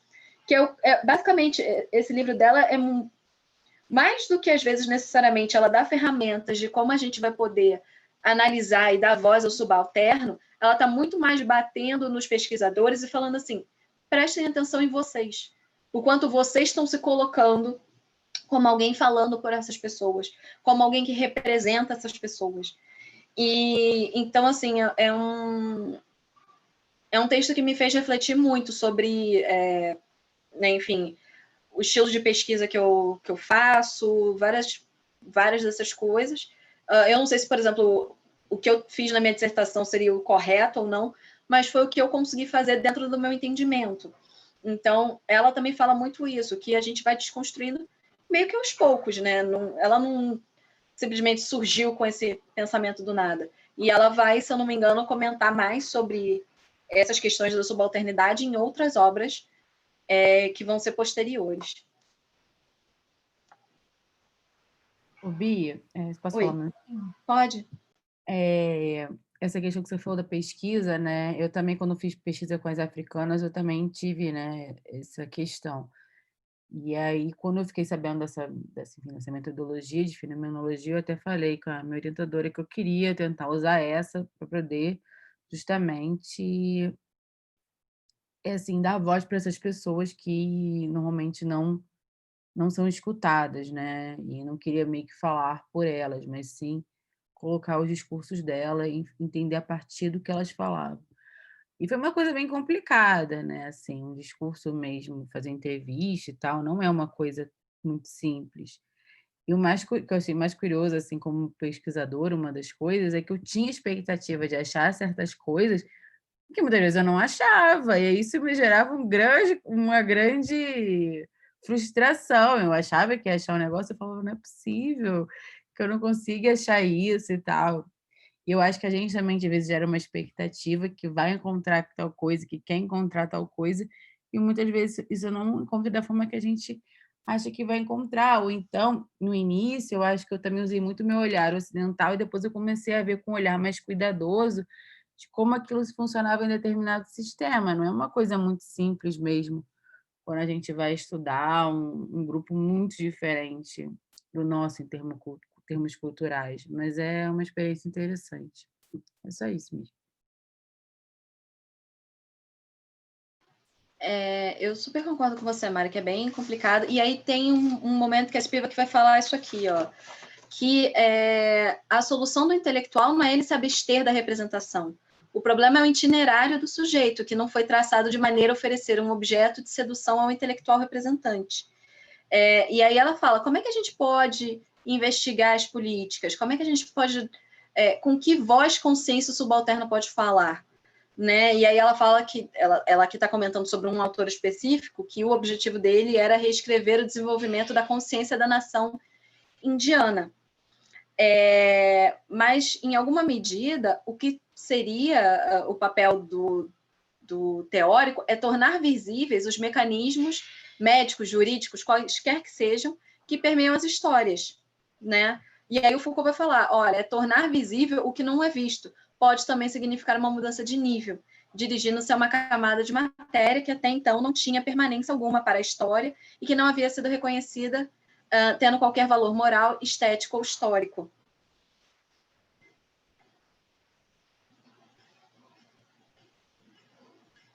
É um deslize entre... e aí, o que a gente tem que ter sensibilidade é que, muitas vezes, ao tornar o mecanismo visível, a gente, muitas vezes, apaga o indivíduo. E aí é isso que a gente precisa também ter noção.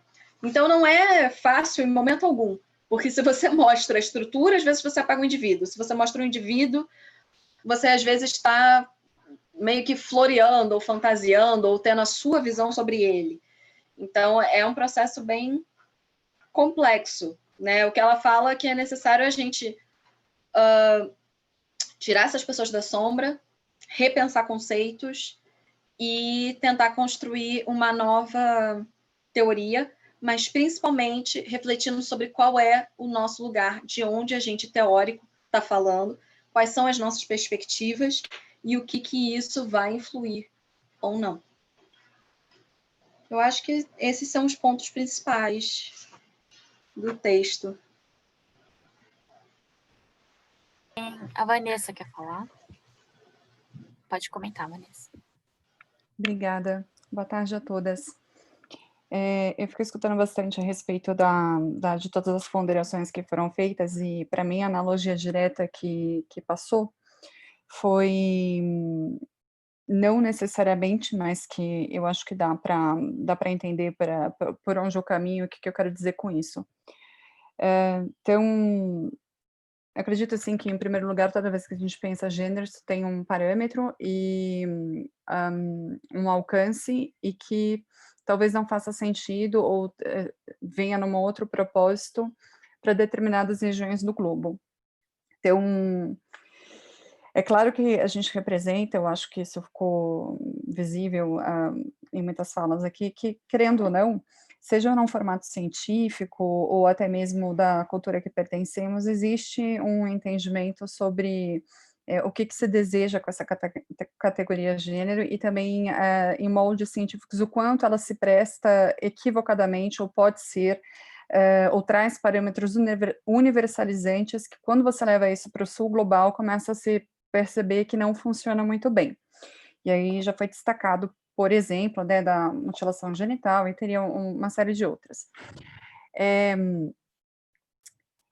Eu diria, talvez, com casos muito claros, assim, na minha cabeça, que o subalterno, ele falou e foi dada visibilidade, mas desde que esse subalterno, ele pudesse categorizar aquela cultura que foi, ou aquela violência que foi sofrida antes como a barbárie, entrando, e esse ato de fala seguindo, num local hegemônico, e ela ganhando visibilidade, por ter trocado de código cultural, vamos dizer assim.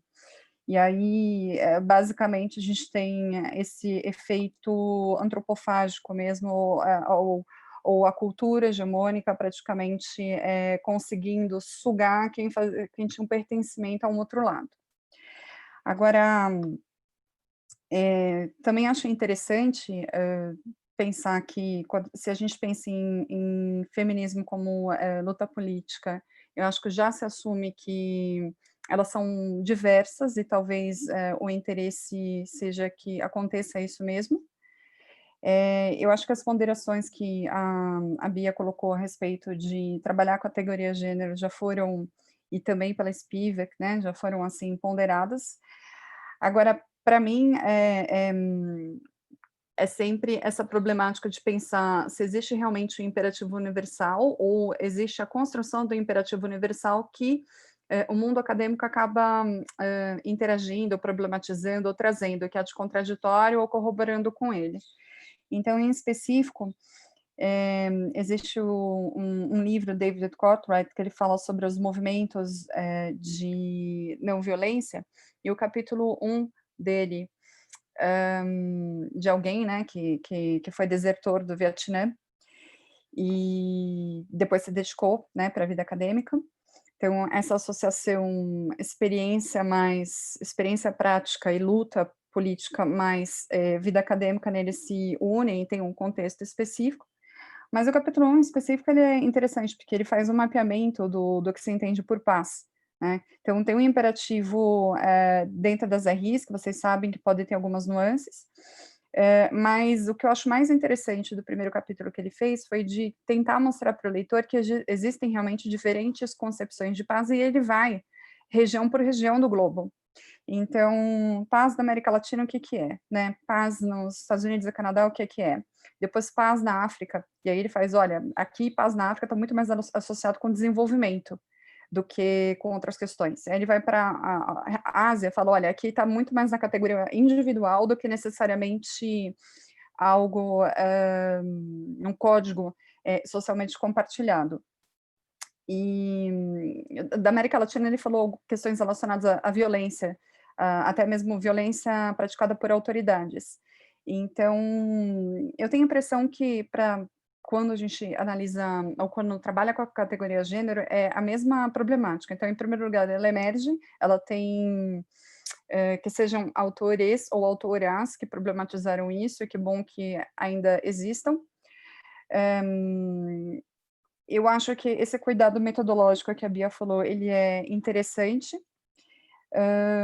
e principalmente, Bia, o que eu te diria é que nem sempre, em termos de orientação, vai surgir necessariamente algo que atenda à expectativa, mas só o fato de você conseguir construir um trabalho dentro dessa seara, eu acho que já é muito importante. E eu classificaria até mesmo como uma vitória, né? Porque tem determinadas orientações que poderiam coibir isso, ou seja, praticar uma violência no sentido de tolir do direito de escrever sobre o assunto. Então, mais esse comentário, que não é muito fácil, né, trabalhar com a categoria. Eu acho que tem analogias a outras concepções que conversam um pouco com isso. E sentir que, mesmo com dificuldades, sejam elas científicas, metodológicas, epistemológicas ou até mesmo políticas, eu acho que vale a pena continuar o movimento, vale a pena trazer esses problemas, vale a pena compartilhar e, enfim, manter esse trabalho aqui que vocês seguem desenvolvendo.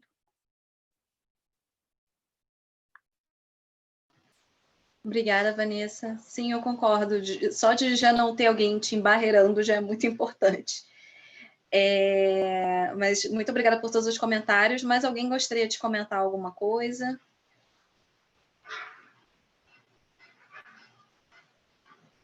Eu acho que eu não gostaria tanto de comentar isso, mas acho que comentar sobre o grupo em geral, né? E lembrar que esse é um grupo de estudos, assim, ninguém tem respostas prontas sobre o texto, sobre o que acontece. E aí talvez tenham várias que ainda tenham vergonha de falar, assim, e que não tem problema nenhum vocês falarem, talvez, sobre texto, sobre a experiência em que viveram, que aqui eu acho que ninguém também está julgando que uma sabe ou não, assim, a gente está tentando aprender a entender esse texto juntas, assim. Então, podem também trazer as experiências, assim, para quem tem vergonha ainda de falar aqui. Muito obrigada pelo seu comentário, Cecília, porque eu comentei no grupo com elas, eu falei, gente, onde que eu fui me meter? Por que eu escolhi esse texto? Porque eu não li Foucault, eu não li Deleuze, e aí eu fiquei assim, gente, eu sou a pessoa mais... eu sou a melhor pessoa para comentar esse texto? Falei, não sei, mas, né, enfim, fiz o melhor que eu pude. Fernanda, você pode comentar. Oi, gente, boa tarde. Eu não estou me vendo, eu não sei se vocês estão me vendo. Então, sim, Fê. Então, já que a Cecília fez o chamado, eu sou a Fernanda, eu sou formada em História pela URGS e em Teatro pela UERGS. Eu queria parabenizar o debate, assim, acho que é muito rico e importante, e como é bom estar entre mulheres discutindo um texto de uma mulher indiana, acho que isso já é um grande movimento, assim. E acho que entre todas as questões que foram colocadas, eu queria trazer uma questão, assim, nem sei se esse debate ele existe nas relações internacionais e até na própria história, que faz tempo que eu não dialogo academicamente mais com isso, mas é um debate que nas artes está muito consolidado, que é a escrita em primeira pessoa, né? Então, tipo assim, a gente assume quem a gente é, o lugar que a gente está falando, e acho que foi falado isso, sempre vai, né? Bom, como é que a gente dá voz, que eu acho que essa expressão da voz ela é um pouco complicada mesmo. Eu prefiro dar a gente oferecer a escuta, né, do que dar voz.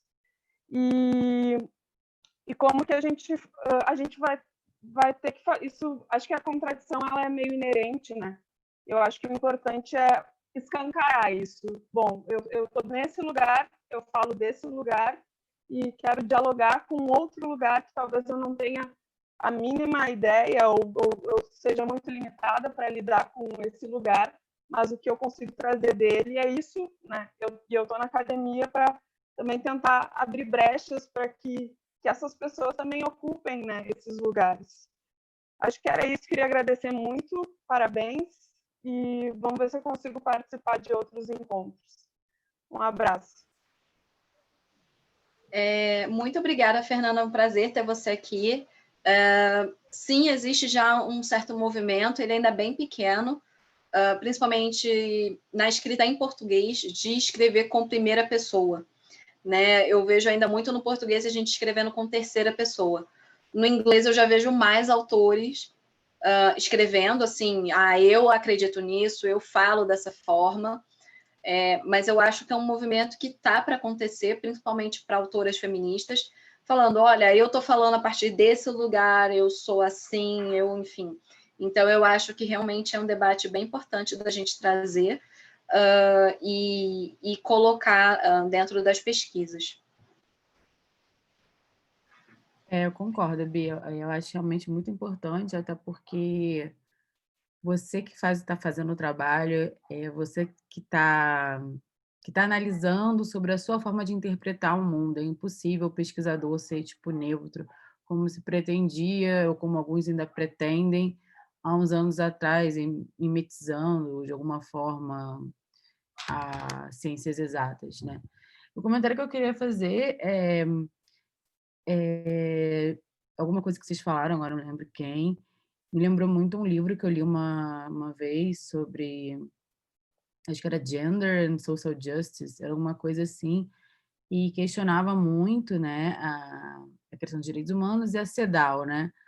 E falava, me lembrou muito essa questão das viúvas, que falava que eu usava 2 estudos de caso, eu lembro mais de um especificamente, eu acho que era numa região da Austrália, e falava sobre umas viúvas que tinham algumas tradições, dentre delas era quando ficavam viúvas, tinham que chorar muito, alto, né, para poder mostrar o sofrimento, tal, tal, tal.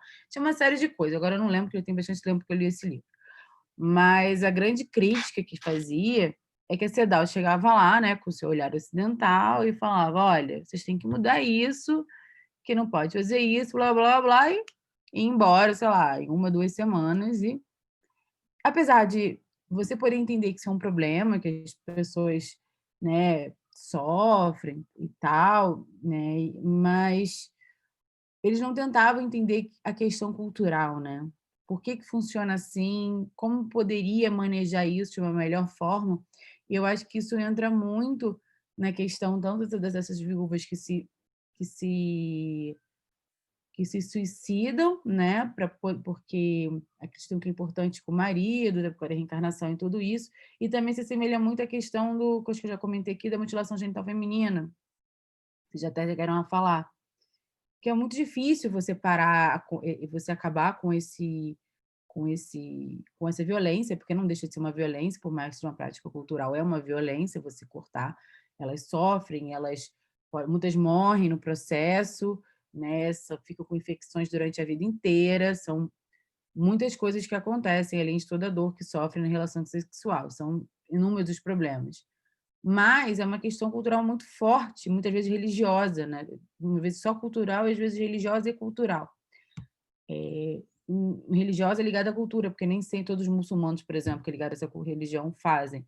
Mas, uma vez proibindo, o que acontece é que começam a fazer as meninas cada vez mais novas, muitas vezes bebês, para poder evitar ficarem sabendo. Então, você não está coibindo o que está acontecendo, você não está tendo uma discussão na sociedade acerca desse problema. Você fala, isso é um problema, pronto, parou, entendeu? Vem do Ocidente, vem com essa discussão e chega lá no país, eles impõem por pressão internacional e tudo. Algumas mulheres têm essa consciência, até porque normalmente essas práticas não é feito no país inteiro, são por determinados grupos, mas aquela mulher que passou por aquilo, acho que é normal, porque ela passou, a mãe passou, a avó passou, então ela acha que a filha tem que passar também, senão a filha não passar, a filha não vai conseguir casar. Então, é uma série de coisas que tem que ser pensadas, né? Uma discussão bem grande. Nisso eu lembro um pouco da Guiné-Bissau, que foi, acho que eu estudei brevemente um pouco sobre isso, né? E então, enfim. E outra questão que talvez eu já tenha comentado aqui também, é que quando eu fiz essa pesquisa com as congolesas, eu tinha muito cuidado quando ia fazer perguntas para poder compreender se ela estava tentando compreender se elas tinham agência no período de deslocamento até o Brasil, as refugiadas, né? E obviamente elas têm agência, são muito silenciadas, achando que elas sempre são as vítimas, né? E a questão do empoderamento. Só que eu nunca, quando eu tentava descobrir as relações, os papéis de gênero, da identidade delas como mulher congolesa, como tinha essa identidade do gênero e tal, eu nunca falava feminismo porque eu achava que era muito complicado falar essa palavra, que eu achei que, ainda mais muitas vezes, elas vindo de uma situação não só de uma cultura muito diferente, mas às vezes de um conhecimento de forma não mais acadêmico, não chegaria a ser acadêmico, mas assim, mais intelectual, enfim, não teria contato com essa palavra. Mas, enfim, por uma vez que eu fui falar com uma moça que tinha feito graduação em Relações Internacionais, eu achei que ela tinha conhecimento dessa palavra. E aí eu falei, você se considera feminista? O que você acha do feminismo e tal? Aí ela falou assim, não, nós aqui da África, nós na África não gostamos dessas coisas, de oprimir, machismo, feminismo. Não digo falar machismo, eu acho que eu não sabia nem o que era feminismo. Aí eu deixei para lá, enfim, não perguntei mais. Mas aí, na Caritas, veio um grupo de mulheres querendo fazer um trabalho com as mulheres e fazer uns depoimentos e tal. E aí elas não tinham muito esse conhecimento de como lidar com esse grupo de mulheres, que elas não tinham, enfim, conexão nenhuma com as congolesas, nem com refugiados. Perguntaram na lata, assim, o que você acha do feminismo? A menina falou, feminismo? O que é isso? Elas não sabiam nem o que significava. Aí perguntou para outro para ver se era a palavra. Eu falei a palavra em francês, falei que ela falava francês, eu falei em inglês, nenhuma das palavras. Ou seja, elas não sabiam nem o que era. Tudo que ela estava representando era um discurso feminista, mas a palavra feminista não tinha, justamente por essa questão ocidental, né? Enfim, isso é um termo que vem de fora e, assim, muitas vezes, obviamente, talvez agora umas conheçam, né? Tem, inclusive, né? Enfim, tem acadêmicos que discutem isso lá, que questionam e tal, mas, assim, foi uma experiência que eu achei bem curiosa, o fato de que elas nem conhecerem a palavra, assim, não me surpreendeu completamente, mas, assim, nenhuma conhecia, que elas foram tentando perguntar uma para outra, mas o que é isso? Mas o discurso é extremamente feminista. Era isso que eu queria falar.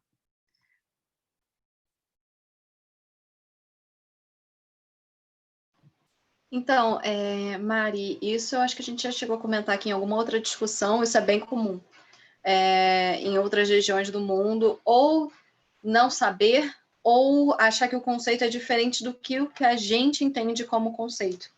E isso a gente pode ver até mesmo, por exemplo, dentro do Brasil, com um conceito maravilhoso, só que não, maravilhoso foi irônico, de, por exemplo, achar que nós somos ocidentais. A gente se acha ocidental. Quem criou o conceito não acha que a gente é ocidental. E aí? Então, assim, a gente pelo menos ouviu falar a palavra, mas o conceito para a gente é outra coisa, né? E várias autoras africanas ou do Oriente Médio, que eu já tive a oportunidade de ler, falam exatamente isso.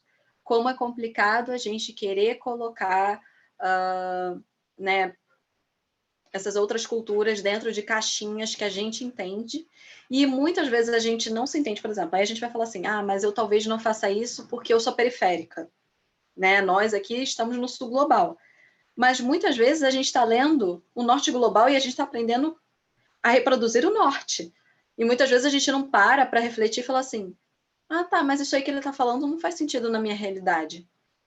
Então, eu acho que as nossas discussões desse ano, principalmente, que a gente está discutindo todo esse tema, são muito ricas por isso, por fazer a gente repensar quais são os nossos critérios, quais são os termos que a gente usa, da gente talvez falar mais sobre o quanto falar em primeira voz, falar na nossa língua, né? Por exemplo, eu escrevo em inglês.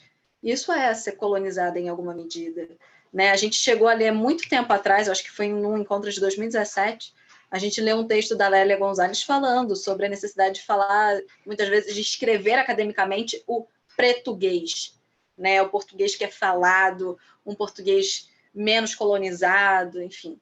Então, passa também muito pelo que a Spivak está falando, né? Da gente analisar discurso, como é que o discurso é feito, quais são os conceitos por trás desse discurso, quais são as relações de poder hegemônicas por trás desse discurso. E que muitas vezes a gente não vai ter esse cuidado, a gente às vezes é treinado de uma forma positivista, que a gente acredita que a gente tem que cumprir, e ela fala, ser feminista e criticar toda essa questão em geral, bater em todo esse positivismo e pensar em como desconstruí-lo. E não achar que necessariamente vai ser uma coisa fácil, e que não necessariamente os nossos discursos não vão ser lidos e reutilizados de uma forma oposta ao que a gente quer dizer, mas que é necessário tirar das sombras todas essas outras questões. Eu acho que a hora já está bem adiantada, mas acho que eu queria também fazer um comentário sobre isso, né? Mas como que esse modo de escrever da academia, ele acaba tirando um pouco essa individualidade, ele acaba também tirando um pouco o lugar de quem fala e de quem escreve, né? Essa ideia da gente escrever muito neutro, muito de uma forma científica, com o eu não aparecendo tanto, assim, um texto muito mais no formato impessoal, e o quanto isso também deixa a transparecer a ideia de que quem está escrevendo não é transpassado pela sua cultura, pelo seu lugar, pela sua visão de mundo, assim. É como se a gente o tempo todo quisesse separar quem escreve sobre o que está escrevendo. E aí eu acho que isso acontece o tempo todo, né? Toda hora que a gente vai fazer, às vezes, a pesquisa de campo, e aí a gente passa ela para o papel, e aí a gente passa ela para um formato acadêmico, a diversidade acaba se perdendo um pouco, né? E eu acho que eu falo isso não só em RI, mas em educação, e eu acho que tem outras professoras aqui no grupo, que eu não sei se tem a mesma sensação que eu, mas toda vez que... Eu sou professora de escola, aí toda vez que eu vou ler sobre educação, né? Então, como que deve ser a aula do ensino fundamental? Aí é sempre um texto que parece ser tão impessoal e tratando de coisas tão genéricas que eu olho para aquilo lá e eu não vejo na minha prática. Daí eu penso, tá, então eu vou escrever um texto de como deve ser uma aula a partir de um olhar de professora. Mas aí quando eu sento para fazer isso, o meu texto também acaba ficando um pouco impessoal, um pouco genérico, e aí perdendo também o que é aquela dinâmica da sala de aula. Então eu fico pensando o quanto que esse processo de escrita acadêmica, ele também é um processo que acaba diminuindo essa diversidade, ele acaba tirando essa especificidade e deixando esse texto ficar tão difícil, às vezes, de se entender. Eu acho que aí vem um pouco a minha crítica à Spiva, que eu acho que ela nunca vai saber disso, mas é o quanto que esse texto dela é chato, é difícil de ler e é muito difícil de entender se não é acadêmico. Então, ela está falando desse intelectual que é que olha isso a partir de um olhar europeu, mas ela também está usando os mesmos conceitos, não sei se os conceitos, mas a mesma forma de escrita que esses homens usam e que deixa esse texto tão difícil de ser entendido por outras pessoas e por esses subalternos. Né? E aí ficou difícil entender Spivak, fica difícil entender outras coisas, e fica difícil trazer uma realidade que ela é tão complexa utilizando esse formato acadêmico de escrita. E aí deu, até porque o tempo já está quase acabando. Eu concordo com você, Cecília, assim, realmente, para alguém que está pensando como o subalterno pode falar, ela não criou um manual que seja fácil, um texto de fácil entendimento, realmente é um texto complexo. Eu comentei isso com as meninas, eu falei, gente, a própria tradutora no prefácio já avisa, olha, se preparem que vem uma pedreira.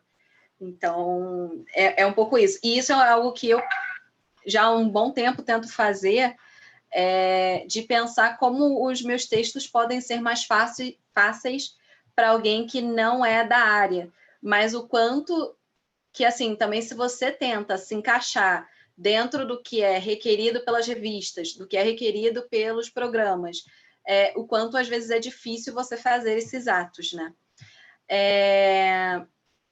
E uma coisa que, quando você comentou, Cecília, sobre tudo isso, me chamou muita atenção, é que tem uma coisa que eu me percebi fazendo, que é o seguinte: quando eu estou falando de um autor que é homem, eu, em geral, cito o sobrenome dele. E muitas vezes, quando eu estou falando de uma autora que é mulher, eu chamo ela pelo primeiro nome. E aí, uma professora na minha banca de qualificação me chamou a atenção em relação a isso. Ela falou assim, coloque todo mundo com sobrenome. No sentido assim, não desrespeite essa mulher. Né? Esse é o padrão que é seguido, então coloque ela ali. E aí eu acho, às vezes, muito estranho, principalmente porque eu leio muito inglês. Às vezes eu estou lendo lá um autor que eu não sei o nome, né? Eu não conheço a pessoa, não conheço a história daquele autor, e aí eu automaticamente, por aquele nome, eu já acho que é um homem. E aí daqui a pouco eu descubro que é uma mulher, e aí eu fico assim, que legal. Enfim, então é meio que também tem um pouco disso, né? Principalmente na língua inglesa, em que você muitas vezes acaba perdendo o teu sobrenome, né, da tua mãe, você só tem o sobrenome do pai. Então, o patriarcado ele está presente em muitos sentidos. Só um comentário sobre isso. Eu também entendo a fazer, né? De quando é homem usar o sobrenome, quando é mulher usar o nome. Porque parece que o gênero está no primeiro nome, né? Porque se tu colocar só o sobrenome, parece que perde esse gênero, assim. Que não deixa transparecer quem é essa pessoa que está escrevendo. E aí vem um pouco da ideia dessa ciência neutra, né? Essa ciência que ela não tem gênero, que ela não tem cor, que ela não tem posicionamento, quando na verdade ela tem um gênero masculino, ela tem uma cor branca, ela tem um posicionamento muito claro, olhando do sul para cima, e aí na nossa escrita isso aparece o tempo todo, assim. E eu vejo que para mim é muito difícil escrever diferente disso também, assim, sabe? Escrever um texto que não seja um texto masculinizado, branco e pensado a partir da Europa. E eu não sei ainda como que eu escrevo um texto que não seja assim, e que não seja chato, e que não seja masculinizado. Em que espaço você vai conseguir ganhar voz e legitimidade escrevendo dessa forma, que é um pouco do que a Vanessa falou. Se a gente tem que desconstruir que era isso também. os espaços que são oficiais e legítimos, eles não reconhecem. Então, que é um pouco, eu acho que a discussão que o feminismo das R começou a fazer lá com, sei lá, com a Tickner, que ela tenta ela precisa dialogar com aquelas pessoas, com os homens brancos para conseguir algum espaço. Então ela teve que fazer um texto em que ela tenta meter pau, mas ela mete de uma forma muito polida e educada, quase falando: eu sei que a academia de RI é machista, mas assim, eu sei que a culpa não é muito de vocês. Quase assim, ela tá quase pedindo desculpas para falar sobre como o gênero em RI tipo, tá tão, né, penetrado a questão de gênero. E aí ela faz um texto super tentando ser, acho que é isso, polida, não ser tão incisiva no que ela coloca, justamente porque ela sabe com quem ela quer dialogar e com quem ela precisa dialogar. Porque se ela fizesse um texto metendo pau, provavelmente esse texto não seria publicado no jornal que foi publicado e ela não conseguiria dialogar com essas pessoas. Então isso parece que a gente está num ciclo vicioso que é muito difícil de você romper, porque se a gente tenta quebrar, a gente não consegue dialogar, porque ou não é publicado, ou é considerado ilegítimo, porque a gente não é acadêmico o suficiente, a gente não tem teor metodológico suficiente, então parece que a gente nunca vai conseguir sair desse buraco, né? Então, eu acho que é uma discussão muito complexa, e é um pouco do que a gente falou, a gente traz um pouco dessa discussão quando a gente aborda a questão das mulheres acadêmicas na pandemia, como que a métrica usada né, de produtividade no Brasil é ainda a métrica, né, de você publicar nos journals. Para você publicar nos grandes journals, você tem que seguir toda uma série de regras. Para você conseguir bolsa, você tem que ter um nível de produtividade tal. Então, assim, como a gente consegue quebrar isso, mas sendo que a gente depende disso para a gente conseguir, né, falar, ganhar voz, né, mudar o discurso. Sei lá, é muito complexo, assim. Parece que a gente está num mar sem fundo, sem fim, sei lá. Mas, enfim, não sei se aqui mais tem algum comentário. É exatamente isso que a Spivak está falando nesse texto, né? O quanto as mulheres são invisibilizadas várias vezes. Estruturalmente, a gente não consegue falar. Quando a gente propõe metodologias novas, não são aceitas. Enfim, então, realmente é bem complexo. Algum último comentário para a gente encerrar? Não? Então, eu gostaria muito de agradecer a todas. Muito obrigada pela participação. Nós vamos anunciar nas nossas redes mais informações sobre o nosso seminário, né, que vai ser entre os dias 23 e 25 de novembro, como a Kelly falou lá no início. Mas depois do seminário, nós ainda teremos um último encontro em dezembro para discutir feminismo comunitário. Então, em novembro nós não teremos um encontro assim desse nível de formação, mas em dezembro a gente vai ter também. Tá bom? Muito obrigada, um prazer, e acompanhe a gente nas nossas redes sociais. Quem pediu para se inscrever no mailing, a gente também vai mandar por lá. Pode falar, Mariana. Vai falar só que a gente vai ter umas mesas bem legais e em breve a gente vai divulgar. Sim. Obrigada, Tchauzinho, meninas. Bia, não esquece de parar a gravação. Uhum.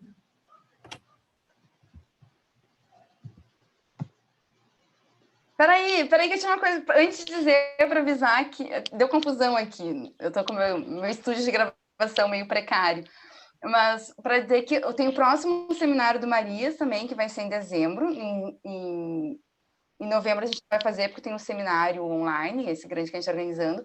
Aí o próximo encontro vai ser em novembro, acho que dia 7, não tenho certeza. E aí vai ser sobre também feminismo indígena. A gente vai se aventurar um pouco para tentar descobrir e entender como é que são essas outras visões de feminismos que tem por aí. E aí eu acho que não preciso dizer que estão todas convidadas a participar e também estão todas convidadas a falar também e não se sentir constrangidas por isso, porque aqui ninguém está para julgar a outra e também ninguém entende muito mais que a outra, assim, cada um tem suas próprias experiências que podem compartilhar. Eu tinha comentado, Cecília, esse de feminismo comunitário, ele na verdade vai ser em dezembro, não novembro. Novembro é o nosso seminário. Ah, é verdade, dezembro. Gente, eu acho que eu ainda estou em setembro, foi mal. Sem problemas. Então tá bom, tchauzinho. Quero entrar aí no meio, já que é para falar, eu tenho muita vergonha, tá? Eu gostei muito de poder ouvir vocês, eu gostei muito de tentar estudar um pouco, né, Spivak, porque realmente é bem complicado. Deu para desconstruir algumas coisas e deu para construir muita coisa, tá? Agradeço ao convite de vocês aí, o convite da Cecília, minha amiga de trabalho, e vou estar junto aí na próxima, tá? Prazer, Ellen, que bom que você gostou. Amei. Tchauzinho. Tchau, tchau. Tchau, gente.